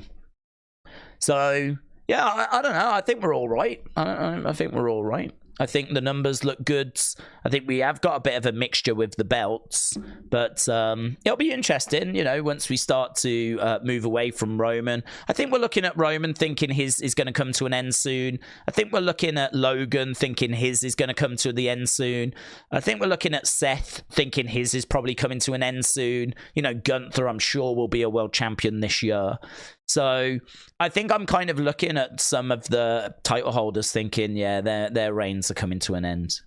I would expect, I do not expect the champs we've got now to be the champs by the end of the year. I wouldn't even expect the champs we've got now to be the champs for SummerSlam. So I think we are going to be seeing some of these title reigns come to an end soon. For some reason, most fans think they're writers. They try to force WWE to make stories a certain way, said J Love. It was good when WWE peed off fans when certain stars didn't win a match. I think we've all got our ideas of what we would like to see. So, and I understand that. And we've all got different ideas. We would all do different things. So you're never going to get a company that's going to absolutely please you 100%. It's just, can they tell stories and create characters and create moments that keep you engaged? And for me, that's what they're doing at the moment. I think they are absolutely killing that. I think they're doing a fantastic job of that. I think they're really doing... this WrestleMania season has been unpredictable for many different reasons.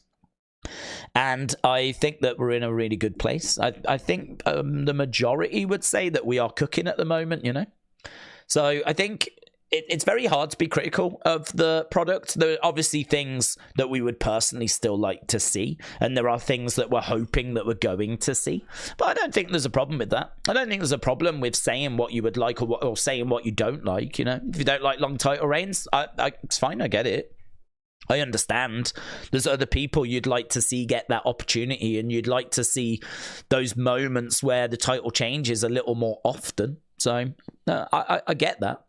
But then if you're someone that wants the belt to go on because you think beating Hogan's record means something, well, I get that as well. But to me, it doesn't mean anything. But it means something to some people out there. So I'm not really critical of people's opinions in that regard. Like, I can understand where people are coming from. But I suppose the only thing I can do is just give my perspective on it and kind of give my thoughts on it. But my thoughts don't mean any more than your thoughts. But this is why, like, it's quite interesting to chuck around and see those different perspectives, because it is a good reminder to know that not everyone thinks the same thing that you think, and this is a big universe. There is a lot of fans in with a lot of different thoughts and a lot of different directions that they would go. And I suppose if you just hear some of those other thoughts, it just keeps you grounded, and you just know that it might not go the way that you want, but it may go the way someone else wants. Right, we are super close. We're only 4 minutes away now. 4 minutes away. We've got the poll. It's only got 230 votes, so I mean, we'll just keep it running. It's kind of where I thought, but a little different. So I did put a don't know in, because I thought there will be people that just can't make their mind up.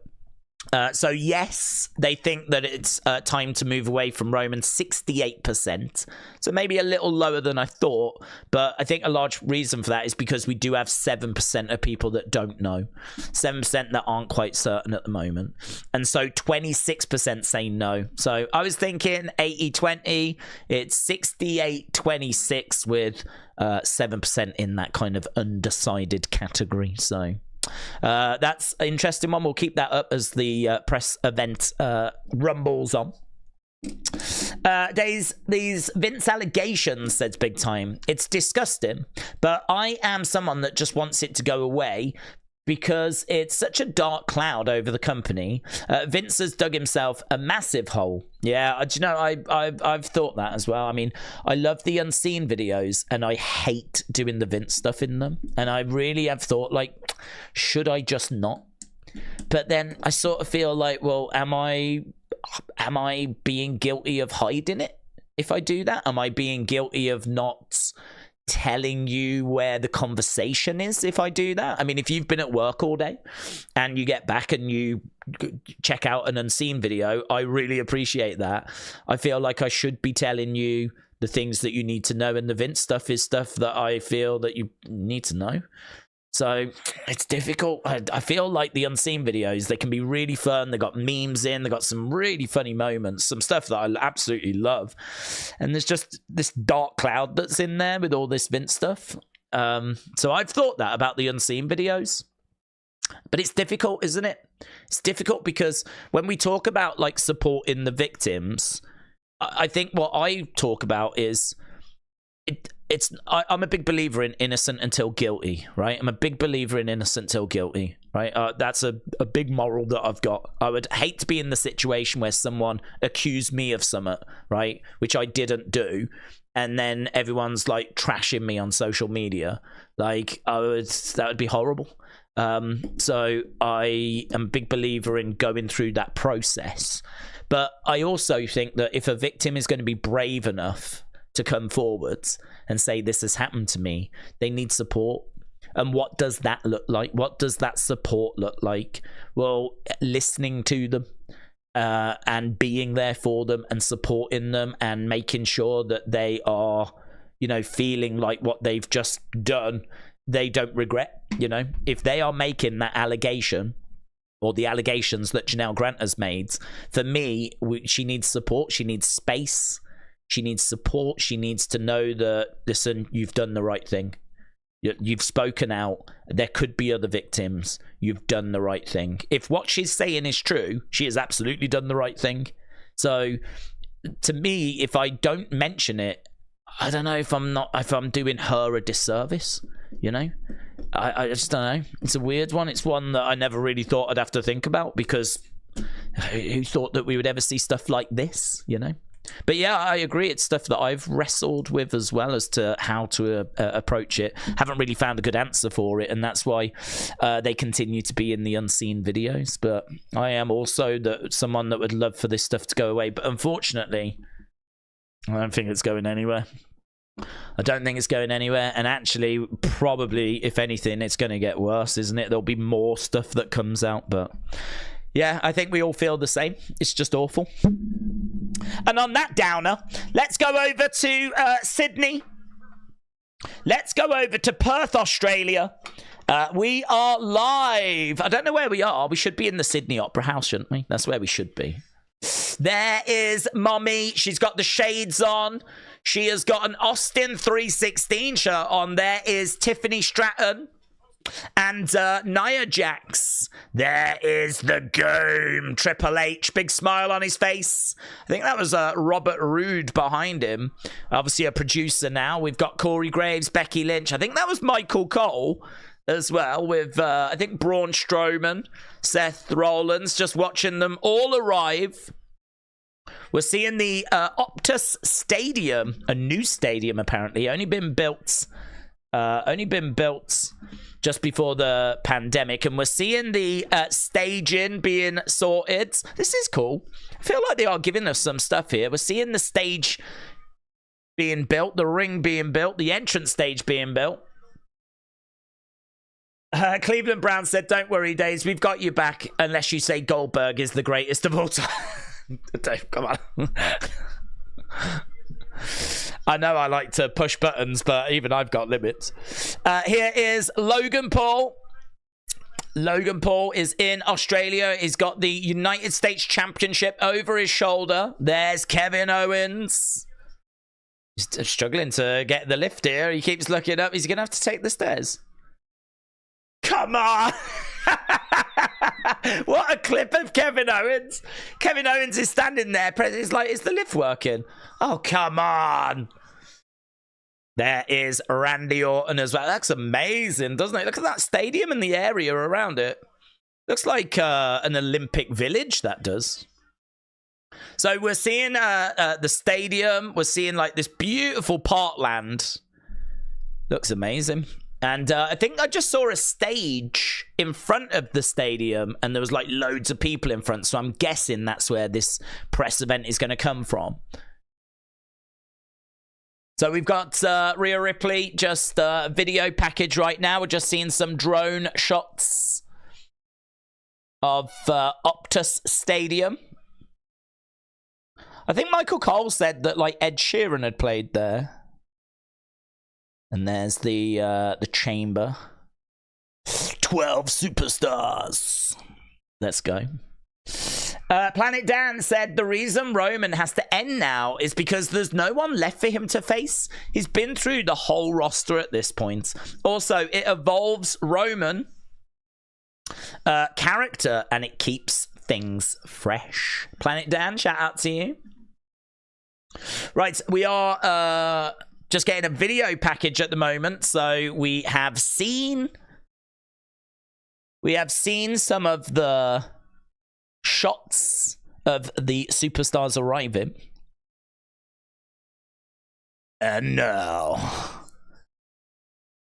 Elimination Chamber press. I wonder if they're going to ask questions, the press, because they didn't ask. What's he doing in that little cart? Look at this. We got Triple H sat in a little buggy. Who are these boomers with him? Well, there we go. He's been driven round the corner. There's the stage that we were talking about. And there's Triple H as he steps out onto that stage. Yeah. What are all those empty chairs? Is that for the press? There's Nia Jax. This is quite fun, man. It's different. I love these different things. They did a ticket thing before where you could buy tickets for WrestleMania. I think it was 39. And they did these matches and everything. Like, they did this little sort of show. It was on YouTube. It's a couple of years ago now, but I loved it. I remember watching it thinking, I didn't know we were doing all this. I should have streamed this. No matches for this, unfortunately. Oh, that would be good, though. Imagine if they did a little match. That would be good. Why didn't they do that? Have a ring outside. Do a match. Oh. Okay, Corey Graves, Michael Cole are on the stage. Lovely. It's very sunny. It won't be the same usual journalists, so hopefully we get some interesting questions. Yeah. Question: if you win the Elimination Chamber, will you be happy? All the eyes of the WWE Universe are looking at Australia right now. Looks lovely. I'm gel. Looks warm. Byron Saxton!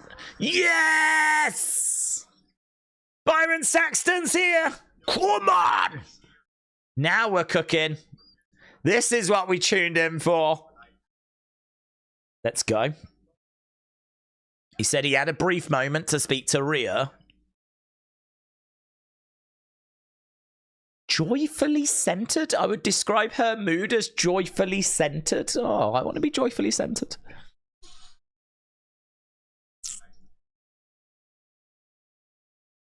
Are you ready for Rhea Ripley? Yeah, they seem ready. I think you can do better than that. Ah, Grayson Waller. Grayson Waller's going to make his way out. Big cheer for Grayson Waller. Oh, you can see the Superstore in the background. For me! For me! Yeah, for you. Great reaction for Grayson Waller. It's the best reaction he's ever had in his career.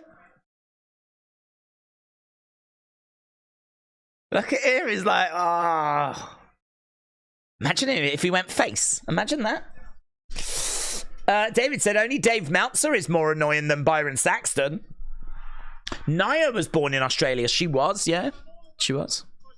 Strange, isn't it?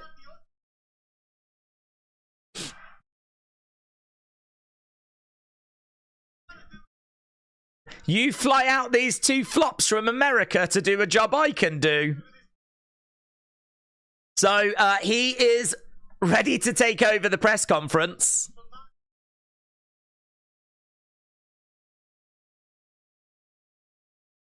Oh, booze for London. Booze for London.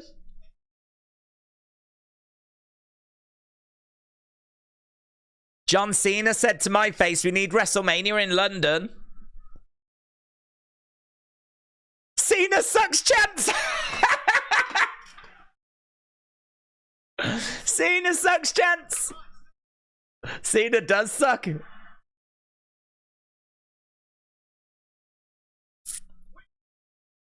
If you want more big events like this, we need to show WWE. Oh, that's pretty fun, man. It's pretty fun.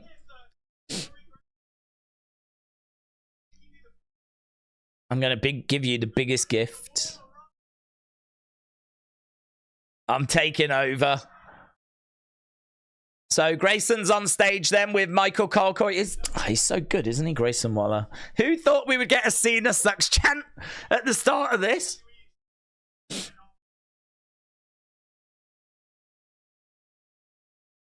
Right, Triple H is making his way out. The King of Kings. Here he is. Great reaction for Triple H. Tom said, remember the Super Showdown in Australia? That was amazing. Yeah, it was. They were great. The Australian crowd's great. Can I just say, I'm sat in the UK. I don't have a problem with Australia having this. Yeah. I'm just the bigger man. That's all I'm going to say. Australia can have a WrestleMania. London can have a WrestleMania. We can all have WrestleManias. Right? It's not one or the other. Right, Triple H is here. He's got his shades on. Triple H, Triple H, Triple H.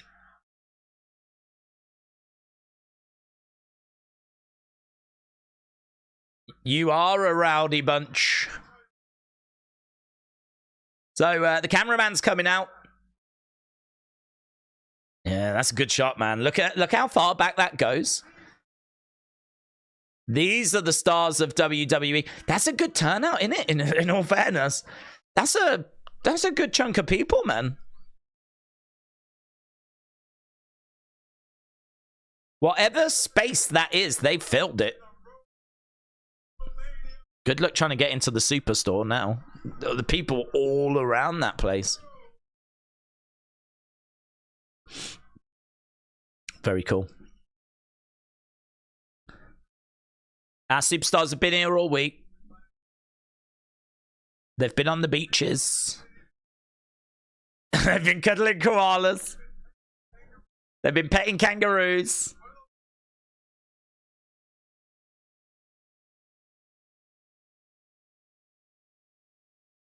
They've been having a blast.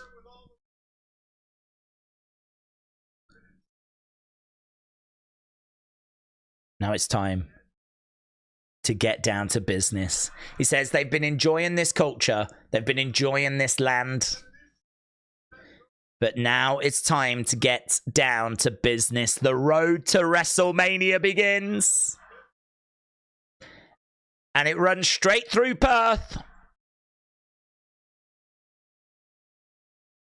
And the whole dynamic can change. Wrestler Andy said he just called Triple H a Hall of Famer. Did he? Well, he is. He went in with DX.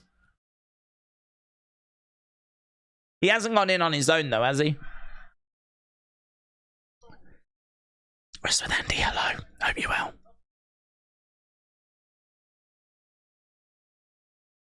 He said, I've got a few guests. Seth freaking Rollins. Crowder wooing away, owing away. James said, we will put our Ashes War on hold for this weekend. Yeah, okay, yeah.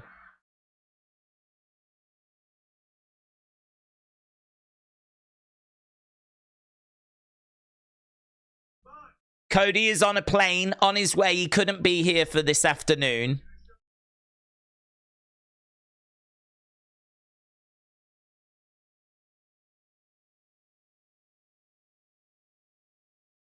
So can you sing his little... He wants the fans to sing Cody's song.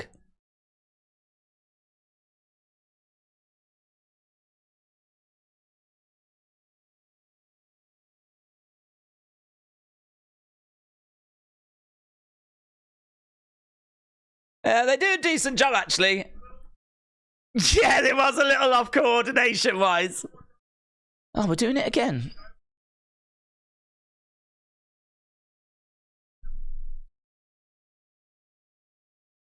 That's better. That's better. I don't know the words, man. I wouldn't know the words. I just have to wait for the woe bit. There was someone there who went, whoa! Oh, God, no. It wasn't that bit. Oh, God. That would be me. That would be me. Oh, man, that poor guy. That poor... He woed too early. He woed too early. Whoa! Whoa! I didn't know it was that time. Jesus. Okay. He's talking about who's going to win the Chamber.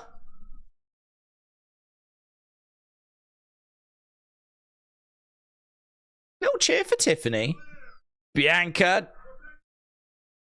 Big cheer for Becky. One of them will go on to WrestleMania.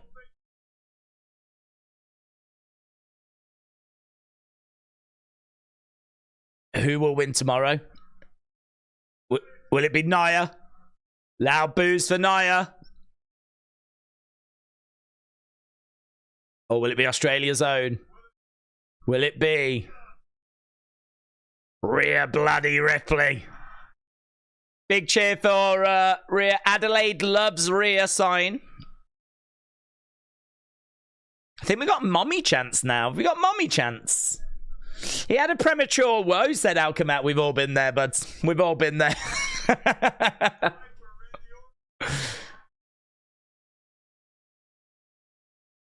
So he's just reading out like or not reading out, he's just saying the names and just seeing the reactions.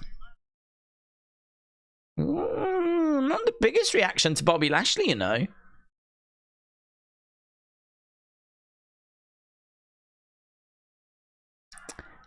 A mixed reaction to Drew.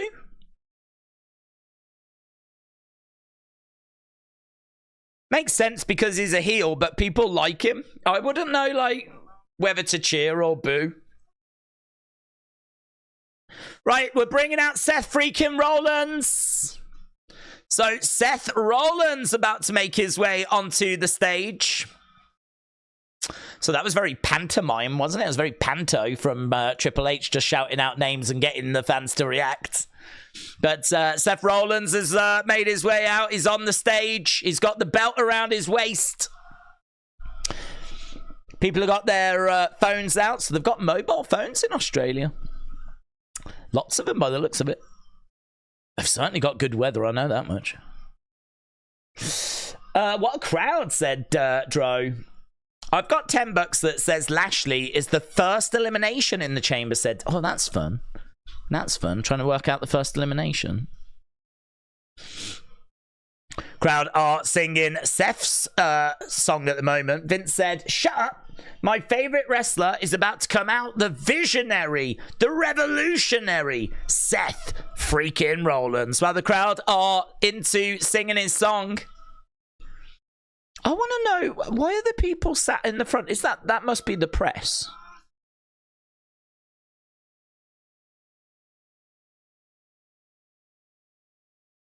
We're on fire, says Seth.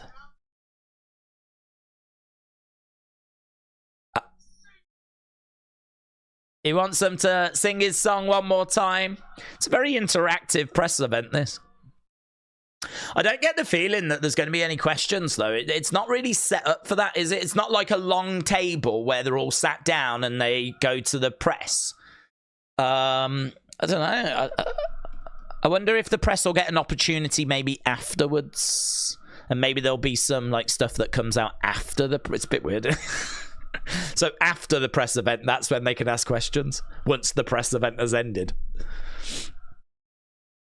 So the crowd singing Seth's song.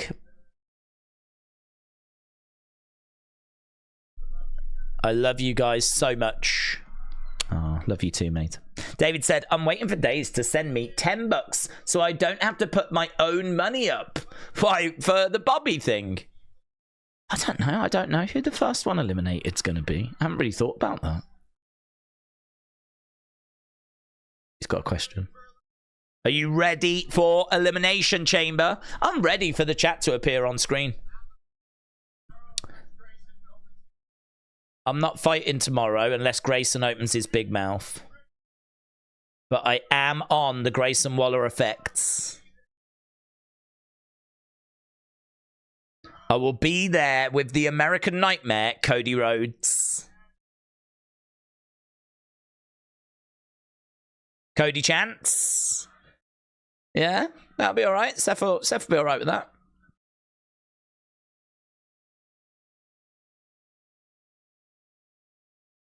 He ain't coming. Someone I think shouted for Roman is like, yeah, he ain't coming. That's sort of his MO. But I'm here, baby.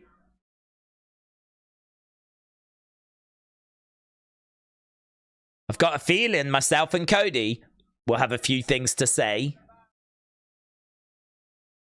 And about Roman and The Rock. Oh, I can hear some Rocky Sucks chants. Loud Rocky Sucks chants. It might be the accents. You're going to have to speak up. Rocky sucks. Rocky sucks. It's amazing, isn't it, how this has sort of gone around the world? It's amazing how, like, so many people... Not everyone feels the same way, but... Amazing to hear Rocky sucks chants in Australia.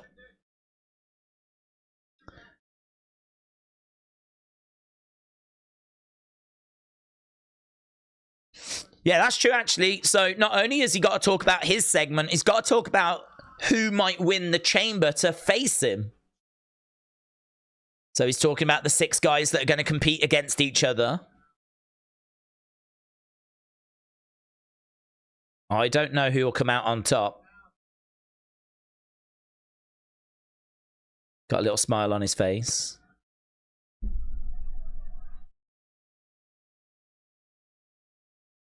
Who? Seth said it doesn't matter. The crowd were trying to chant some of there, but I couldn't hear them. Really leaning into Rocky Sucks chant, said AF Chris.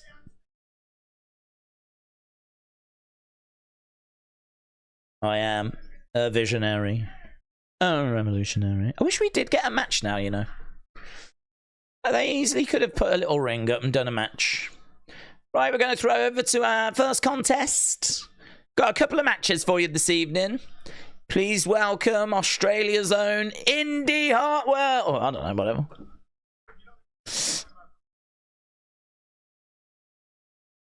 Michael Cole said the champ didn't mention how good the beer is here in Perth. So Michael Cole's enjoying a few. He's been out on the lash.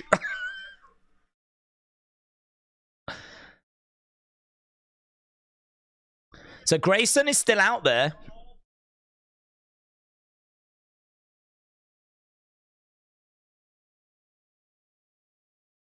You've been working hand in hand with the bloodline, Grayson.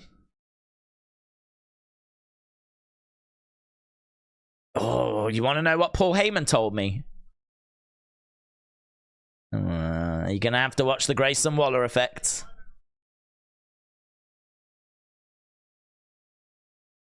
They were chanting for a shoey.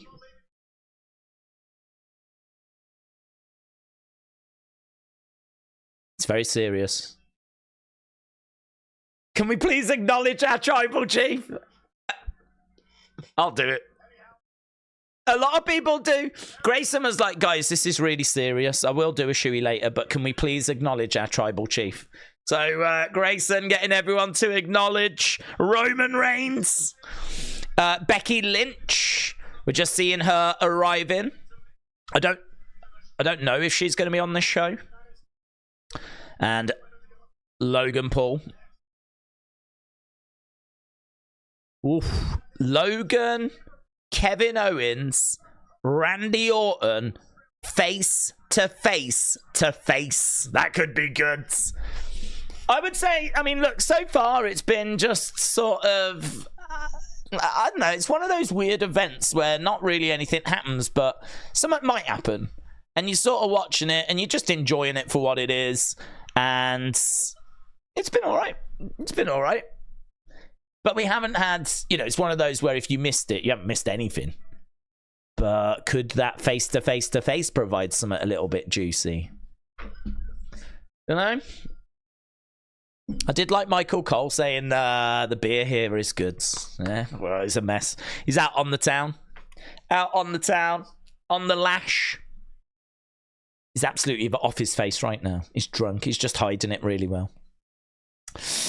Grayson and Theory definitely ambushing Cody and Seth. I'm thinking maybe they handcuff one to a chair and the bloodline run out, said AF Chris. Is it the tribal chief one or the rock one? Yeah, that's true. Which, excuse me, which one are we meant to do? Is it? What are we doing? Maybe do both. That way, you know, you can be sure to get it correct. So, tomorrow, LA Knight takes on Drew McIntyre on SmackDown. And then, of course, live on Saturday from the Optus Stadium. I love it. Honestly, that whole area looks amazing, doesn't it? With, like, the grass and that little lake. It's like a river in the background as well. Kings Park. This is what I want. Yes. Show me a bit of Australia. What we're doing. Kings Park, Western Australia. So we've got Indy, Bianca. Is that Candice LeRae as well? Tyler Bate, Pete Dunne. So they're just out in this park. We're just looking at them. Having a look. There's Tyler Bate with a koala. That's where the LA Knight image came from.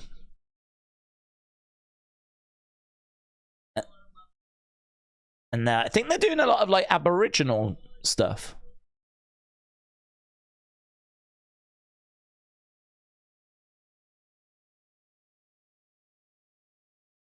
It's pretty cool, isn't it? It's different.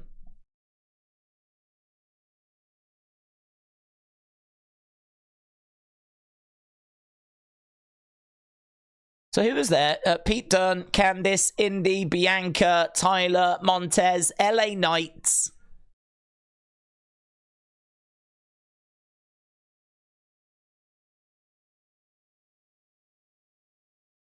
So Corey Graves joked for about 20 minutes today. He did debate whether he should move and live in Perth.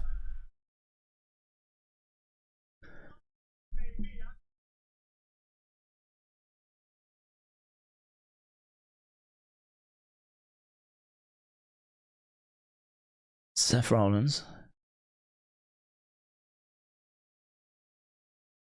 Right, so now they're talking about the Elimination Chamber match, and we know we've got a face-to-face-to-face. PJ93, shout out to you, my friends. Daze, is tomorrow's show live or taped? SmackDown is taped. But what I would say is there is ample opportunity to put in some unseen things from backstage. So you could find out the results quite easily. I don't know them. You could find out the results quite easily, but there will be backstage stuff I'm sure has not been reported, not been seen.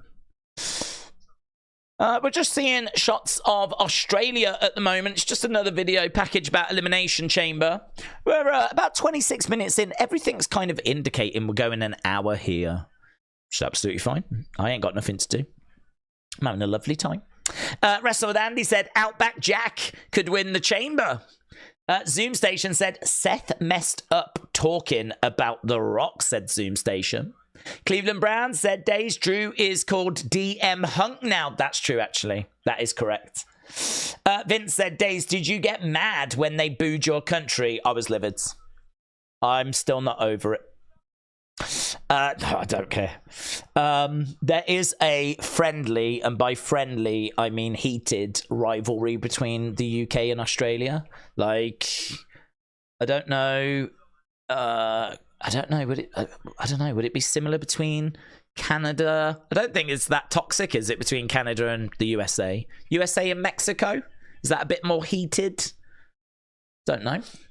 But we're kind of friends. Like, we've got each other's backs, but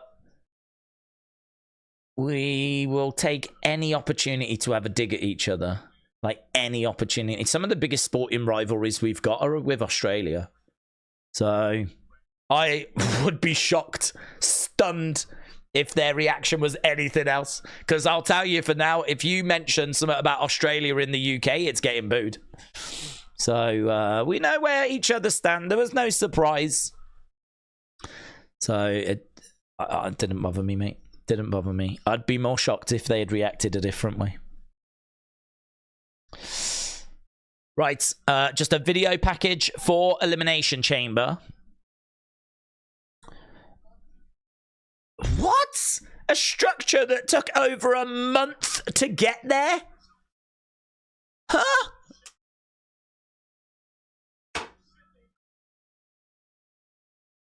It's been on ships and trains. Why didn't they just do a normal non-elimination chamber show? Was it worth it? Was it worth it? A month. A month to get the chamber over there. Right, Kevin Owens' music has hit and KO comes walking out. Grayson Waller has stayed on stage. So Kevin Owens comes walking out. He looks over at Grayson. He looks out at the crowds. Wouldn't be wise for Kevin to put his hands on Grayson here, would it? KO chants. The crowd are with Kevin Owens. Thank you. It's not lost on any of you just how big tomorrow is.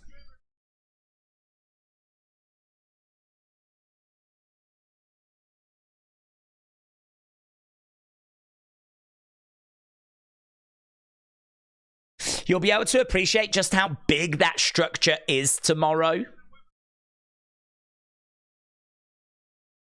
That structure sucks.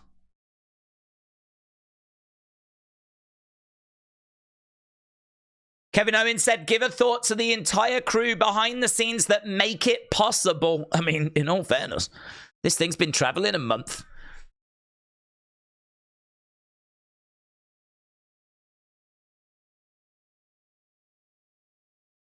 I don't have a whole lot of luck with Australians. This one's always bothering me. He points over at Grayson.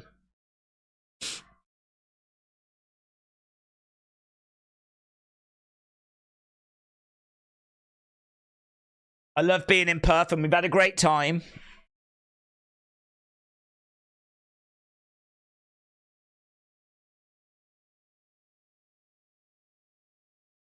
So we're going to be bringing out Logan. We're going to be bringing out Randy. Randy Orton's going to get amazing reaction.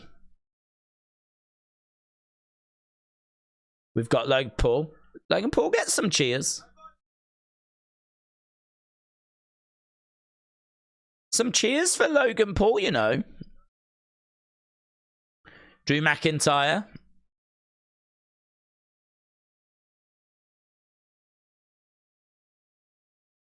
And he's like, there's one more and I'm forgetting it. The crowd start chanting RKO. And he's like, no, I'm KO. There's the music. They were chanting RKO. Look at that woman that's in the press, man. Do you see the woman at the front? There's a woman who's in the press and she's like, yes, come on. There's a woman down the front, proper excited. Keep it professional. Kevin Owens is like, I just did a bit. I totally knew you was coming out.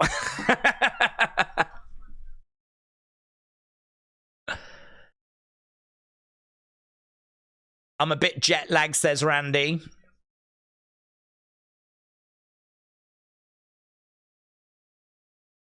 Aussie, Aussie, Aussie. Oi, oi, oi.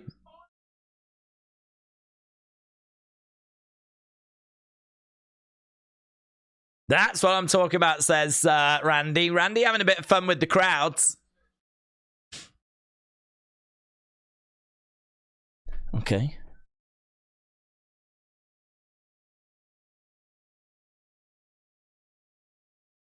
Wow. He said 20 years ago, my first tour with the company was to Australia. I didn't know that.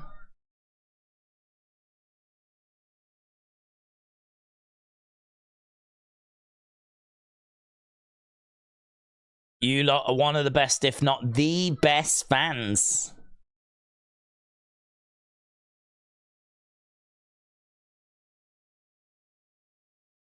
Randy Chance. Randy Chance. A. Jobson said, I attended the first Elimination Chamber match in Phoenix at SummerSlam with Sean, Kevin, Chris, Randy, Goldberg, Triple H, The Game Won. Enjoy Bischoff's creation. That's amazing, dude. That's amazing.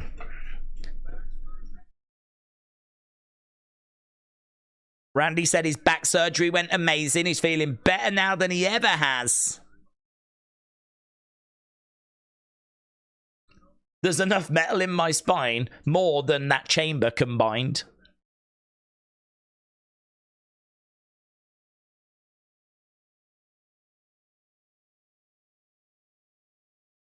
Okay, so we got Kevin, we got Randy. We're just waiting for Logan to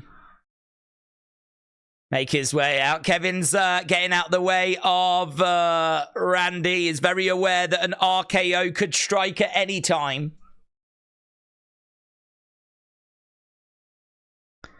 His 18th or 19th WrestleMania, Randy.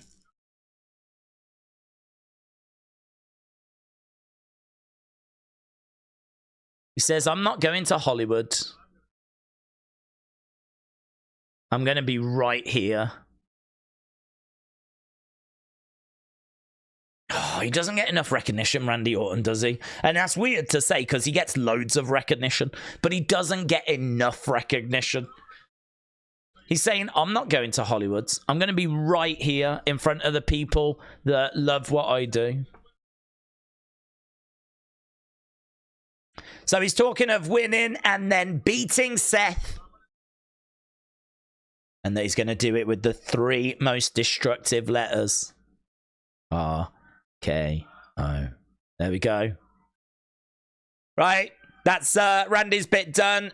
And now here comes Logan Paul. Now, they cheered him earlier, and now they're booing him. So he comes out, he holds up that United States Championship. Logan Paul on the stage with Randy Orton and Kevin Owens.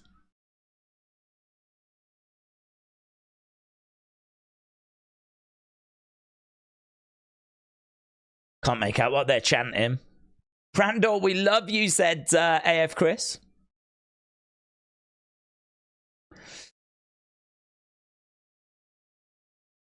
I flew 30 hours to get booed.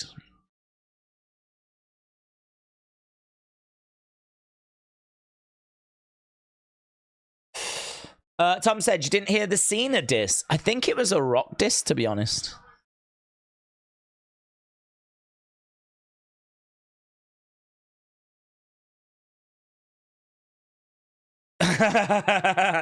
He said it's WWE's first time coming to Perth. I'm going to make sure it's the last.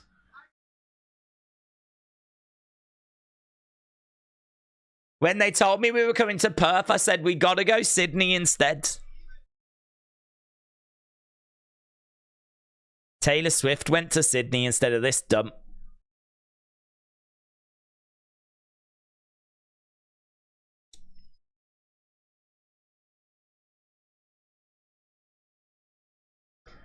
If you Google the top 10 things to do in Perth, the #1 thing is an island full of rats. Is that true? They need to get a theme park there. They need a theme park and a water park.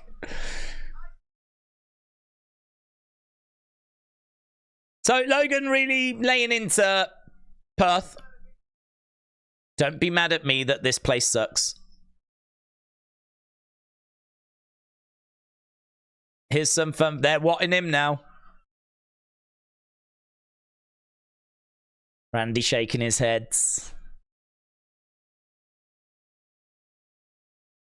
Gonna bring some fun to your boring Australian lives. I'm the only champion competing in the Elimination Chamber. He's so comfortable on the microphone. I know we say it all the time, but... No offense, old men. It's a new era.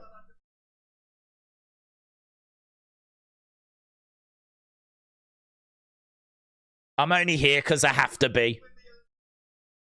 I will win the Elimination Chamber. I will become double champ. I could be wrong. I've smoked a lot of weed in my life, said Joseph. Logan just doing crowd work for 5 minutes.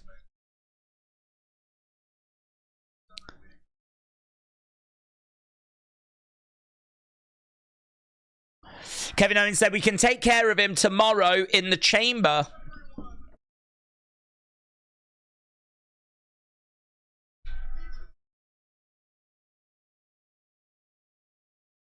Kevin is just staring at Logan. Do you want some prime? He's trying to give Kevin some prime. Kevin knocks the bottle out of his hands. He starts pushing Logan. Triple H comes out. Now we've got Randy trying to get in the way. Logan and Kevin going at it. There was some, I saw a female there. There was a girl that was kind of just like having a little look. She had like a white dress on. Don't know who that was. So we did get a little tasty. Did get a little bit spicy. That was okay. I mean, look, it's pretty basic stuff, isn't it? It's pretty basic stuff. Logan against Randy would be goated. That would be goated. That would be goated. Michaels then came down to the ring. Why was that really funny, said Matthew. Prime is going, want Logan Paul to bash KO with that, but I thought he was going to tip it over him, to be honest. I thought he was going to empty it out over him. Logan will be the last one to come out of the pods. Yeah, he could do, actually. He could do. Only Prime I want is Amazon Prime.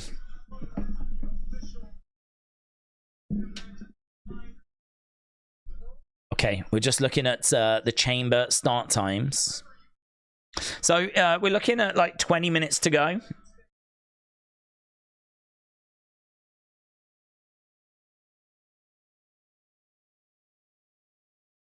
So they're just running down the start times at the moment. Everyone is gangster till they wake up in the morning to go to school, says Nick the King. Mike said it's a bit like a UFC presser. But the UFC pressers, they have the tables out and they have people out there and then they have the press asking questions. So it's a little different to a UFC presser in the sense of we're kind of bringing people out sort of match at a time. So that was, I think, the segment to promote the men's chamber. Obviously, we're going to, I'm guessing, do something to promote the women's. And I'm guessing that's going to be next because we've got a video package for Becky. Do you reckon now she's going to say about facing Rhea or Nia rather than just I will win and face Rhea at WrestleMania? So we've seen at the WrestleMania press event that she was face-to-face with Rhea. Is she wearing white? Is it her that I just saw?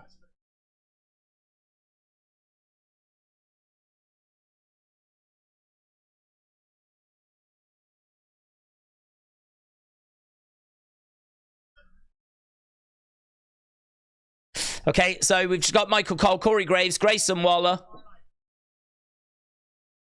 Oh, the EST. It's Bianca. We're bringing the EST out, and she is... That might have been what I saw. I never needed you at all. Yeah, it's not white. It's off-white. It's like a purple sort of a thing. She looks great. She always looks great. So Bianca Belair comes out. The EST.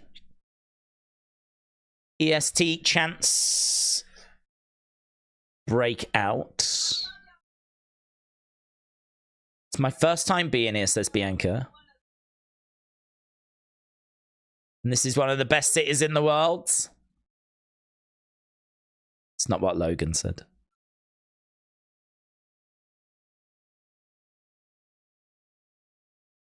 That's an amazing outfit that she's wearing, isn't it? She looks amazing. Who is the Australian goat? Is it Margot Robbie? Skippy.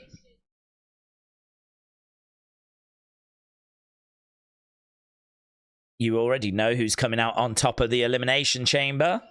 The EST.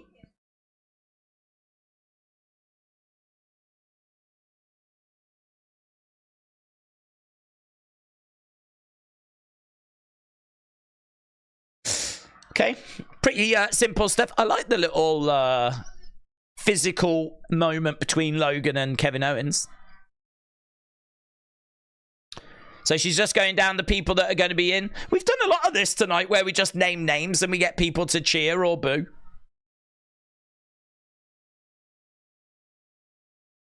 We got the new chick. The new chick, Tiffany Stratton.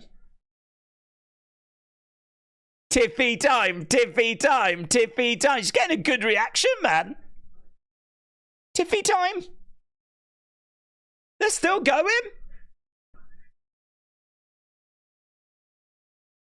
Oh, Tiffany's coming out. Tiffy time, Tiffy time, Tiffy time. What is she wearing? Jesus. She's got a straight jacket and she's managed to make clothes out of it. Boring. Oh, I thought she was going to do her catchphrase. Girl. That would have been sick.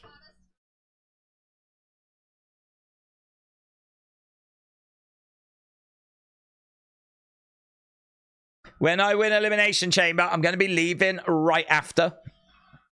Right, the man Becky Lynch is about to come out. Tiffany Stratton got a great reaction. Great reaction. She's all in leather, said Cleveland Brown. Oh, there's the man. The man is... are those boots? Shut your mouth, you dope.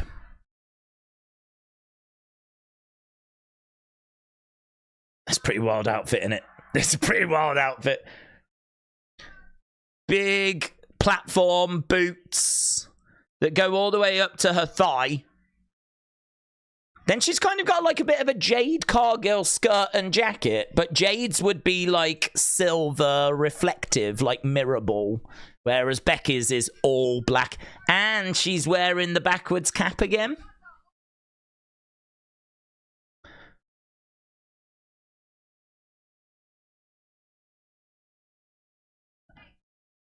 I didn't come here for a good time. I came here for the big time. Oh, Tiffany calls Becky a has-been. It won't be big time. It'll be Tiffy time. She throws the microphone down and storms off the ring. Up the ring, the platform. Toodles. I really wanted to hear more from Tiffany, actually, because she struggles with the live mic, so I wanted to see how she was going to do. Instead, she's gone.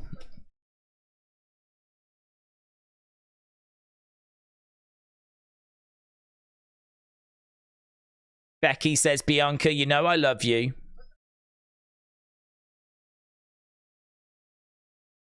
The last time I held a women's championship, you took it from me.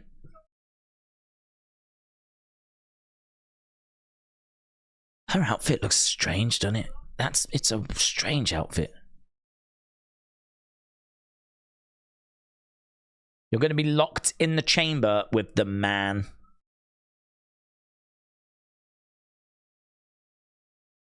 We've been enemies. We've been friends. But tomorrow we're competitors. It's a pretty nice face-to-face, this. Pretty good, man. You can't spell WrestleMania without E-S-T. You can't spell it without man either, says Becky. Which is true. Oh, both of these things are true. We're just firing facts at each other. That was all right. That was okay. That was all right. Tiffy time. The man has come to Australia, said Chiefs fan. Cleveland Brown said it's Tiffy time to go. It's yeah. She threw the microphone down, stormed off. There is Rhea Ripley.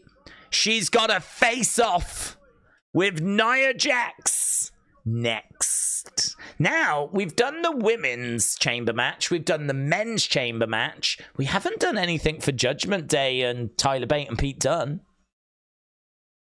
Which is a bit of a surprise, considering that there's only 4 matches. You'd imagine they would have done something for that. But I can't see them doing anything now. Surely we're going to end with Rhea and Nia being face-to-face. So, yeah, I think we got about 12 minutes left to go, and then I think we're wrapping this baby up. The sound guy died inside when that mic got... That's true, actually. In his head.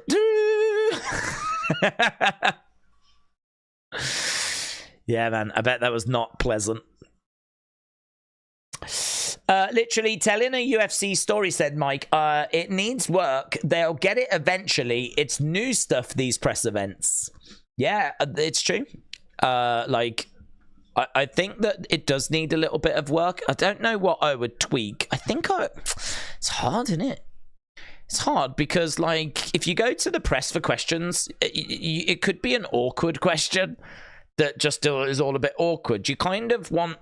Maybe if you vet the questions and they're questions that could spark some aggression or something, you know? What is it about such and such that you really dislike? And they're both on stage. And then Bianca answers it about Becky and it gets a bit heated. And I don't know, maybe like you could do something like that. I mean, we have had like confrontation and whatever anyway.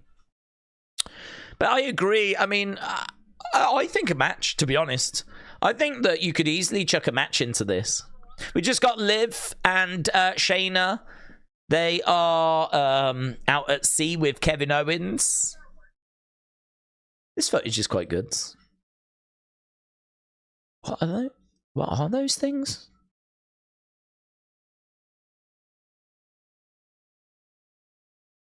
Don't know what.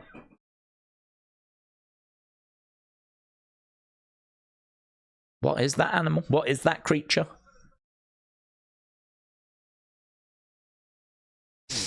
Yeah, so I agree. It needs a little bit of work. I don't know what it needs, but I think for us tuning in, it would be good to have a match. Maybe they could start booking matches for the show, maybe one for the kickoff, and then maybe one for the press event. Maybe I should watch Elimination Chamber. I've got a few energy drinks, said that's what she said. I mean, I think it's going to be worth watching. I think they're not going to... They said there were... WWE Women's Tag Team Championship match. Candice LeRae, Indy Hartwell against the Kabuki Warriors. Indy Hartwell is getting an opportunity against the Kabuki... Another match just got announced. Another match just got announced. Candice and Indy against the Kabuki Warriors. That's going to be on the kickoff show. Oh, there we go. So that'll be one of the big talking points from this. Obviously, we might be about to get another, as Rhea and Nia are going to be face to face. So yeah, women's tag match. No love for a great white shark, said George. We've got a Rhea Ripley video package. Mark Firefly is pleased Indy is on the show. Matthew is excited as well. You can tell they are making these videos for the tourism board, said Richards. Yeah, I don't mind it. Even if it is propaganda. I don't mind it. Seeing the wrestlers doing, like, local stuff, like, I'm down for that. I'd be quite interested to know what Perth looked like. You know what I mean? Show me Perth. I don't mind it. Even if it is, like, a tourism board thing, like, let's have the wrestlers go around and do some stuff. It's a bit like if they come to London, like, why don't the wrestlers go to the Tower of London? Why don't they go and see Big Ben? Why don't they visit Buckingham Palace? Why don't they go on the London Underground or, you know... go to Oxford Street, or there's a billion things to do. Instead, we just tend to show pictures or, like, you know, footage of a red bus or something, you know. But I think it's pretty cool seeing the wrestlers doing stuff. So I am all right with it, but I don't disagree. There's definitely a very strong propaganda come to Perth angle. But, you know, I mean, look, that's probably part of the agreement, isn't it? Like, this is why you want them to come. You want them to come because it's an opportunity to show off Perth and attract some people to maybe come over and spend their hard-earned money. Okay, here we go then. Main event. Nia Jax is coming out on stage. Here is Nia and Michael Cole, Grayson Waller, Corey Graves leave the stage. Nia Jax walks out.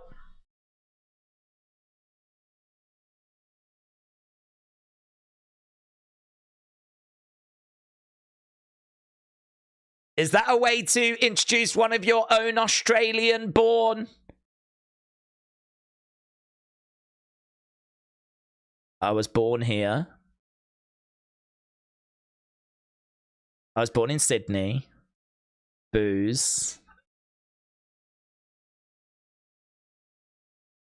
I'm filled with being grateful. Grateful that my parents were smart enough to leave this wasteland. I know you're here to see Rhea.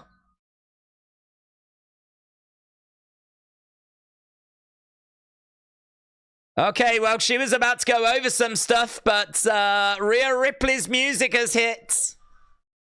Mommy walks out on the stage.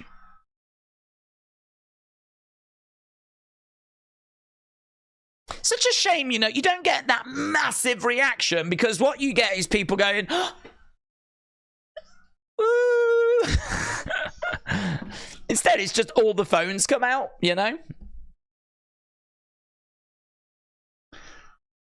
Mummy chants. Rhea. On behalf of Australia, we're very glad your parents moved you far, far away. Very good. Very good. The tourist boards are the ones that usually invite WWE, said Trini. Right, so Rhea is on stage. You sound loud and rowdy. I think you could be a little louder and a bit rowdier, says Rhea. Not as loud as London.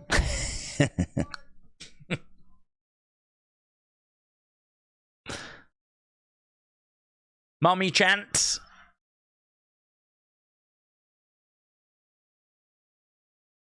You're going to make me emotional, says Rhea.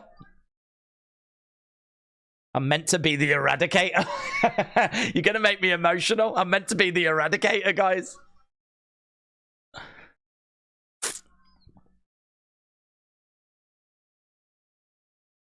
Feels amazing to be back home.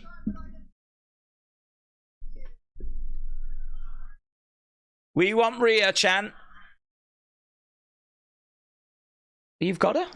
What? She's there? We want Rhea, chant. Got a big smile on her face. She must be so excited.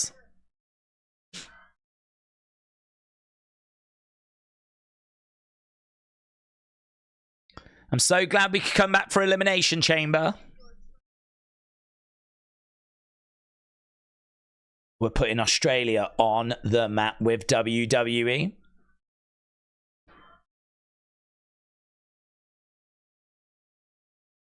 It's hot out here. She's got a prime. Oh, don't do it, Rhea. Look, you're getting booed, Rhea. It doesn't taste great anyway. I know. It doesn't taste great anyway.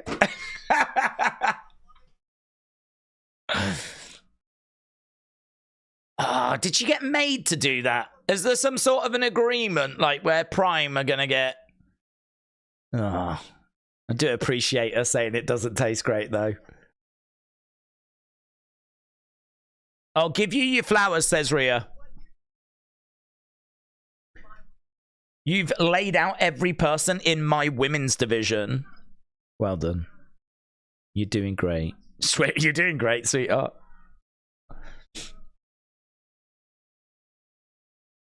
Look at the size of... no, it was wise to wear those boots. She's big anyway, but this makes her even taller. Actually, the thickness of her sole is really thick, Nias. It's not just the heel. The front bit's quite thick. Imagine if she had Becky's boots on. Jesus. She'd be up there.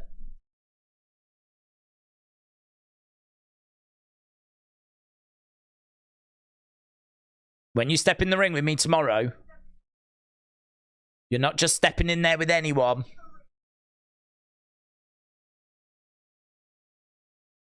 You're stepping in the ring with Rhea Bloody Ripley and the rest of Australia.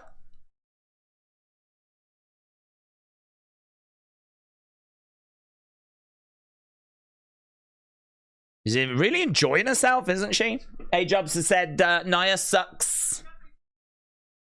I've heard enough of you yapping. I'm going to squash you in front of your mom. I hope she's sitting front row. We're definitely doing something with that, aren't we? Nia will definitely do something with Mommy's mommy.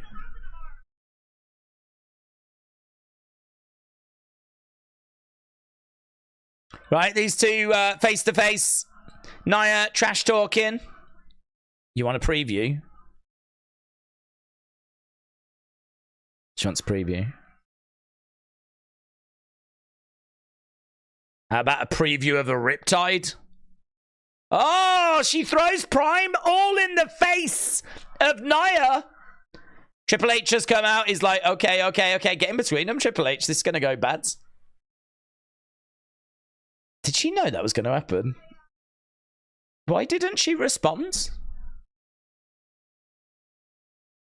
Why didn't Nia respond? Rhea just threw Prime right in her face and Nia walks away. Huh? Imagine if that happened at UFC. Someone throws Prime all in the face of one of the fighters. Do you reckon they're just going to walk off? What?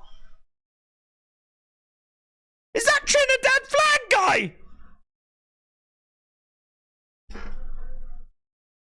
I think Trinidad flag guy's in the front. It is? What the flip? He's gone all the way to Australia. I told you he was the GOAT. I told you he was the GOAT. Didn't I? I said he's the real leader of the... Where's green shirt guy? I bet he's not gone. Trinidad flag guy is there? We can't finish yet, said Grayson. Triple H was just peering around the corner. He probably can't believe it either. There he is, the Trinidad flag guy!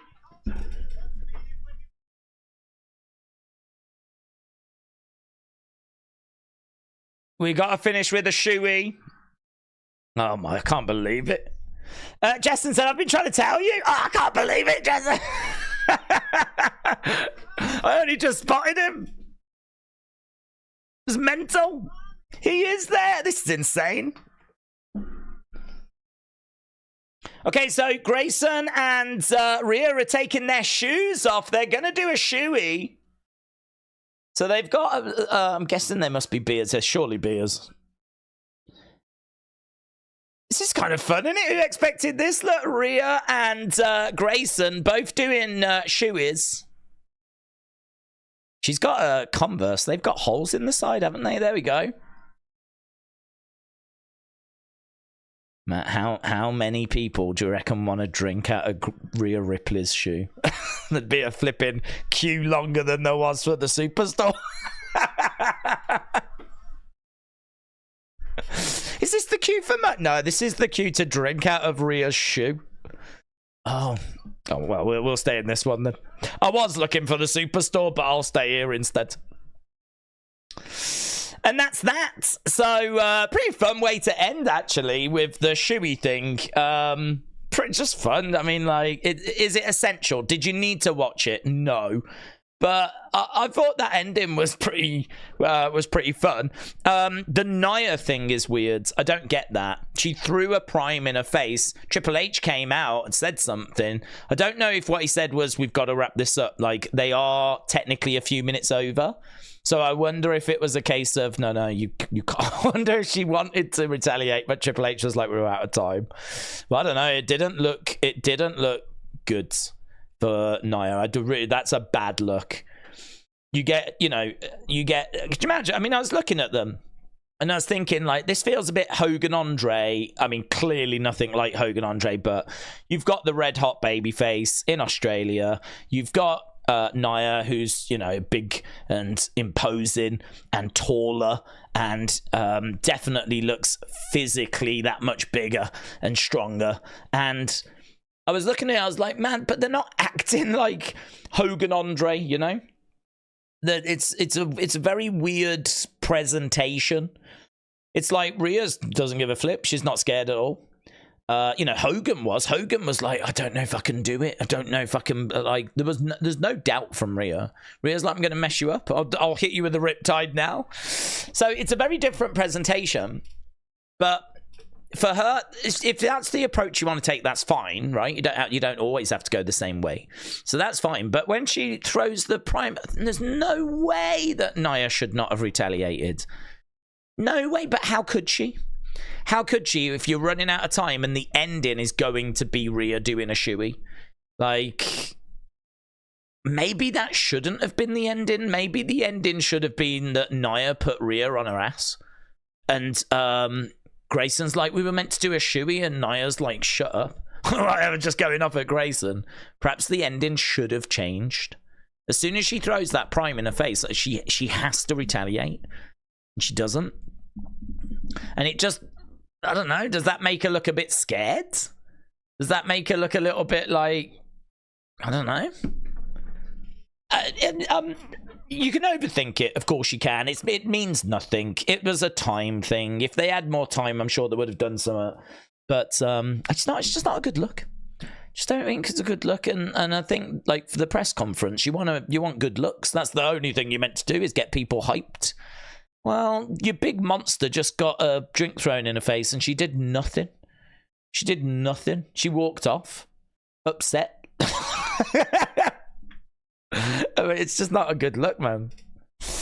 But other than that criticism, chuck a match in there. And I think you've definitely got something here. I like the little clips of them in Australia. I like the shoey thing at the end. I thought that was different, fun. The crowd were good, big crowds, vocal crowds.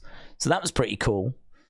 I suppose the thing is, there's just not really much here that, like, if you didn't see this, you haven't missed a great deal. I did like, though, I think what they could have done is they could have said, we're going to have an announcement. Join us for the Elimination Chamber press events. There is going to be an announcement regarding Elimination Chamber.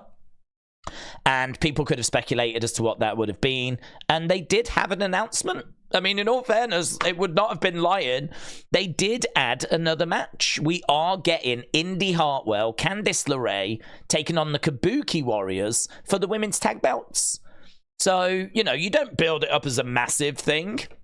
You just, like, say, we're going to have an announcement. There will be an announcement regarding Elimination Chamber, right? Make it a bit specific. Regarding Elimination Chamber, the event, we are going to make an announcement. And then you announce that match. But they didn't tease that. They didn't do that. And I think that was maybe a bit of a missed opportunity. I think more people would have tuned in had they have done that. But, yeah, I don't know. I like it. I mean, look, it's an extra little bonus stream for us. I appreciate that. It was fun to just have a little chat whilst the thing was on. We had a good chat a couple of hours before. I hope they do more of these, and I think they will. I think they'll do more as time goes by. PJ said, why did Rhonda leave? How did you view her time? Well, I think she left because she just got really frustrated, is the truth. I think that had things have got better, I think she would have stuck around. I think that she was not feeling the love from the fans. I think that she was encountering some limitations that she had in pro wrestling.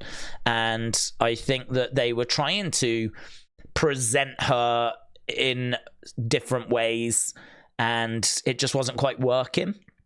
My view of Rhonda is that she's legit, and I appreciate legit people coming into the business, because I have to sit here and watch, you know, Bad Bunny come into the business and beat Damian Priest in a street fight, you know?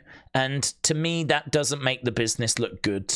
It makes it look a bit of a joke. And I was very critical of that match, and I stand by it. I was very critical of Bad Bunny being involved. I wasn't keen when Logan first got involved, because it felt like it was going to be the same thing. But I think we saw quite quickly that he is different gravy. He is obviously very athletic. He's got a pro wrestling background.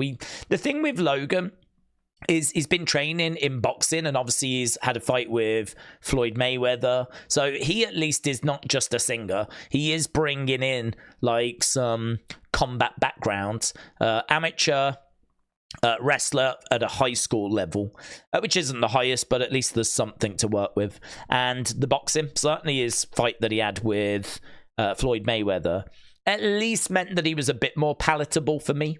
I was still worried that he was just going to come in, do a match, win, and go again.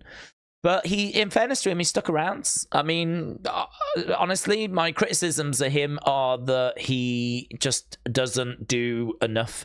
Like, he doesn't do enough matches, because, he just comes in, takes a spot at a big pay-per-view, takes it away from someone else that's worked hard. And just because he's a bigger star, he gets that spot. And I just think that's a real dirty side of the business. It's not because he's put the work in and earned it. It's because he's a big star and he'll sell more pay-per-views. And it's just a side of the business that's dirty. It's a side of the business I hate. That's the only reason Bad Bunny got the matches that he did. Because he's one of the biggest musicians. People are going to tune in. And so he gets a match. It's not because he's earned it. It's not because he deserves it. So for me, I have to sit and watch a lot of those kinds of celebrities. And I'm not a fan of it. So when someone like Ronda comes in, and she is credible, she is legit, she is one of the baddest women legitimately on the planet. I do appreciate that, because I think Ronda being in and Brock being in do make wrestling credible to people that maybe don't watch wrestling. You know, Ronda Rousey is a badass. Brock Lesnar is a badass. And they are now in WWE, like, doing stuff here. So for me, it brings a bit of credibility. I'm sure these people still look going, oh, what they're doing over there, faffing around, messing around with fake stuff. I'm sure there's still that. But having them here and having people that really fight coming into this space, I think is a good look. I think that that brings a bit of credibility, and I think that it is a positive. The downside is that there's no guarantee they're going to be able to do this. You know, Ronda came in and I think her promos were very limited. I mean, her promos were a real struggle. Pro wrestling, she used a lot of her MMA, and to be honest, I don't know how many wrestling fans want to watch MMA. There is more influence coming into pro wrestling from MMA, but I don't know that they want to see someone coming down in a gi, doing hip tosses, looking for arm bars, looking for submission holds on the ground. You know, I think there's a style of WWE that people enjoy, which is a bit of a blend of, you know, power and aerial ability and fast-paced action, and not every match goes that way. Of course, you got your strong guys that lean into that a bit more. You got your ricochets that will lean into the aerial stuff a bit more, but you kind of know what you're going to get from WWE. And I think what Ronda brought was a little out of that comfort zone. It was a little bit out of that sphere. It was a different flavor, and it was I don't know, let's say it's a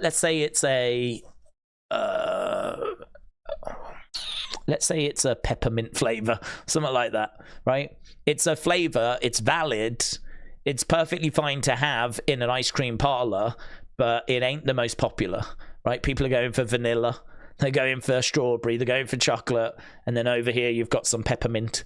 And I think that was Ronda's in-ring style. So for me, whenever we were doing like a street fight, loved it. I think she came into her own when she could use weapons and kendo sticks. She is, because she's a real fighter, she's willing to push her body really far. So she'll get hit with kendo sticks and she'll get like smashed in the face, because she has been throughout her career. So I saw her and Charlotte have some great fights. Remember that one at Survivor Series where they were just beating each other to a pulp? You know, I thought Ronda really shone in those moments. There was also a WrestleMania Backlash where it was her and Charlotte. I thought she shone in those. But if ever she had to have just a traditional wrestling match, it just didn't feel quite right. And, you know, her and Shayna definitely leaned more into MMA. So I liked her being in. I thought that we probably tried to do everything we could, and we just couldn't find the sweet spot. And we can't just have her doing street fights all the time. She's going to have to do proper wrestling matches. And I can't really sit here and tell you great Ronda wrestling matches. It was just a world that I think was maybe a bit too outside of her comfort zone. Perhaps she just couldn't adapt to it. She just couldn't quite. She's someone that's all about technique, isn't she? She's someone that's all about detail and holds, and that's been her life. You know, different grips and locks and throws and submissions. Like, for her to move away from that and go more into selling and story, that's a big shift for Ronda. That's a big change for Ronda. She could do the grips and the holds and the throws, but it didn't really hit the same. So she brought a flavor. It wasn't the most popular flavor. I think her promos could not carry the weight because her promos were awful. She had a great look. She brought credibility. But yeah, there was limitations, weren't there? There was limitations. I personally would like to have maybe tried her in maybe a tag team or in a group, and maybe we could have done something there. I think there was maybe a few more things we could have done, but It is what it is. It went the way it went. It's we tried it, didn't quite work. It was a glove that didn't quite fit. And I don't know. If you enjoyed it, you enjoyed it. If you didn't, well, she's gone. So don't worry about it. I think she got frustrated. I mean, she lashed a little bit out at the fans, didn't she? She kind of had some comments about the fans while she was away, and then when she came back, she sort of came back a bit heelish.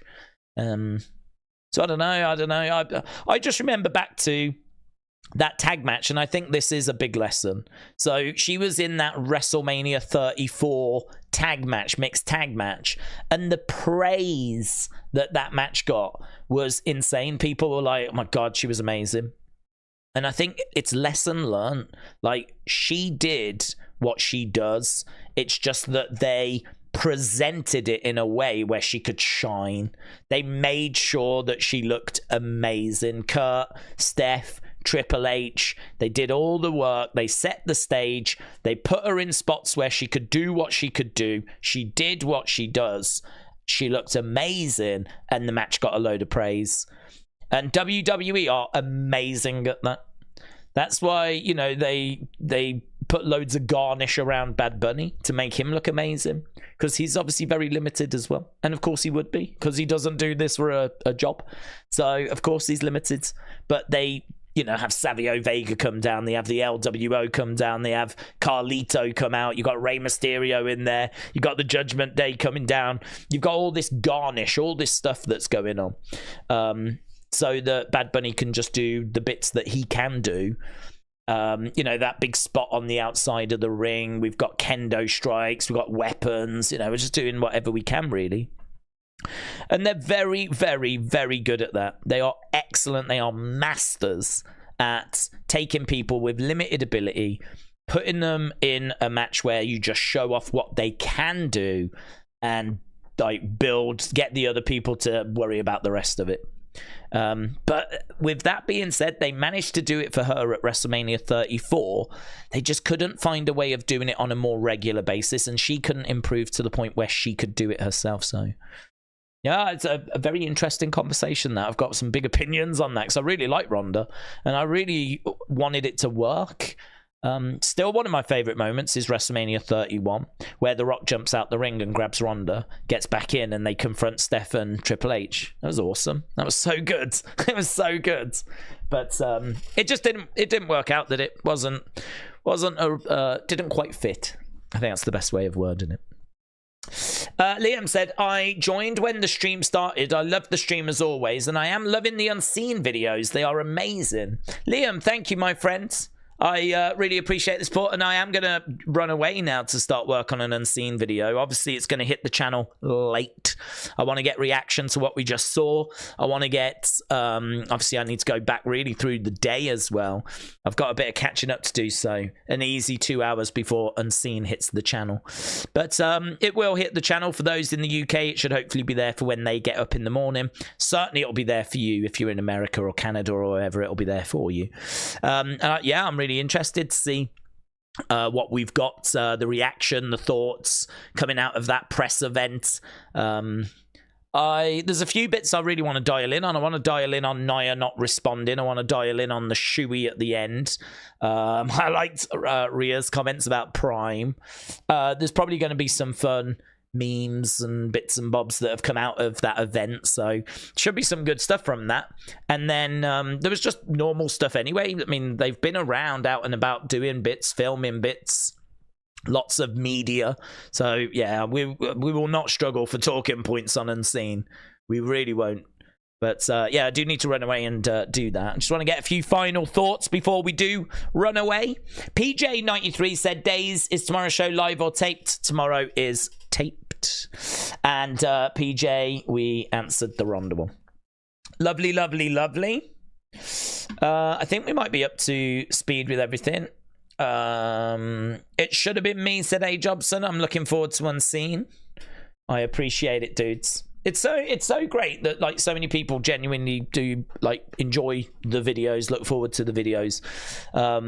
It just, you know, it makes me want to dig that bit deeper, find that extra juice, do that little bit more. You know, they were never meant to be daily, but I just can't help doing it. People enjoy them, and I just can't help but do it. I love doing them. So yeah, that's what I'm about to do now. We will run away and start working on the next one. So A Jobson, shout out to you. Joe, shout out to you, my friends. Love all the faces. Hope you have a nice rest of the nights. Right, Travis, appreciate it, man. Right, yeah, well, I'm going to go off and do that now. I'm going to go and work on that. Really appreciate people joining us. Apologies, we just could not get this chat on screen. I mean, we tend to get a few little issues. It's a weird one, isn't it? It's not often that we just cannot get the chat. I've tried it a few, well, loads of times. Just cannot. I've moved it around. I've deleted it. I've re-added it. Just cannot get the chat to appear on screen. So I will obviously fix that. And, you know, even if I have to delete it all, put the codes all in again and do everything, I will. So we will get it fixed. But yeah, apologies. We just couldn't get it on screen for this evening. But it didn't matter. I can still see you guys. But yeah, I'm going to do Unseen. And then don't forget, tomorrow we're back with SmackDown. I don't know what we do after SmackDown. I really don't. I don't know if I'll just go for a lie down for a little bit. I might do, actually, because when I get up, then obviously we've got the Elimination Chamber stream. After that, I'll want to work on Unseen. There may be some other little talking points and bits and bobs. So actually, even when Elimination Chamber ends, I'll be up quite a bit after. So it might be wise to just get a couple of hours before doing that. But either way, after SmackDown, it really ain't long until we start the Elimination Chamber stream. So it's going to be bang, bang pretty much. So, yeah, any bits I need to work on, like getting the chat working, I need to do that today. So I'm going to be working on things like that. So have a good day. Appreciate the support. Unseen will be up in a few hours' time. It's going to take me a few hours to go through everything and get it all together, recorded, uploaded, whatnot. So that'll be up in a few hours. And yeah, just appreciate it. Thank you so much for joining us. I hope you enjoyed this bonus ball of a stream. And I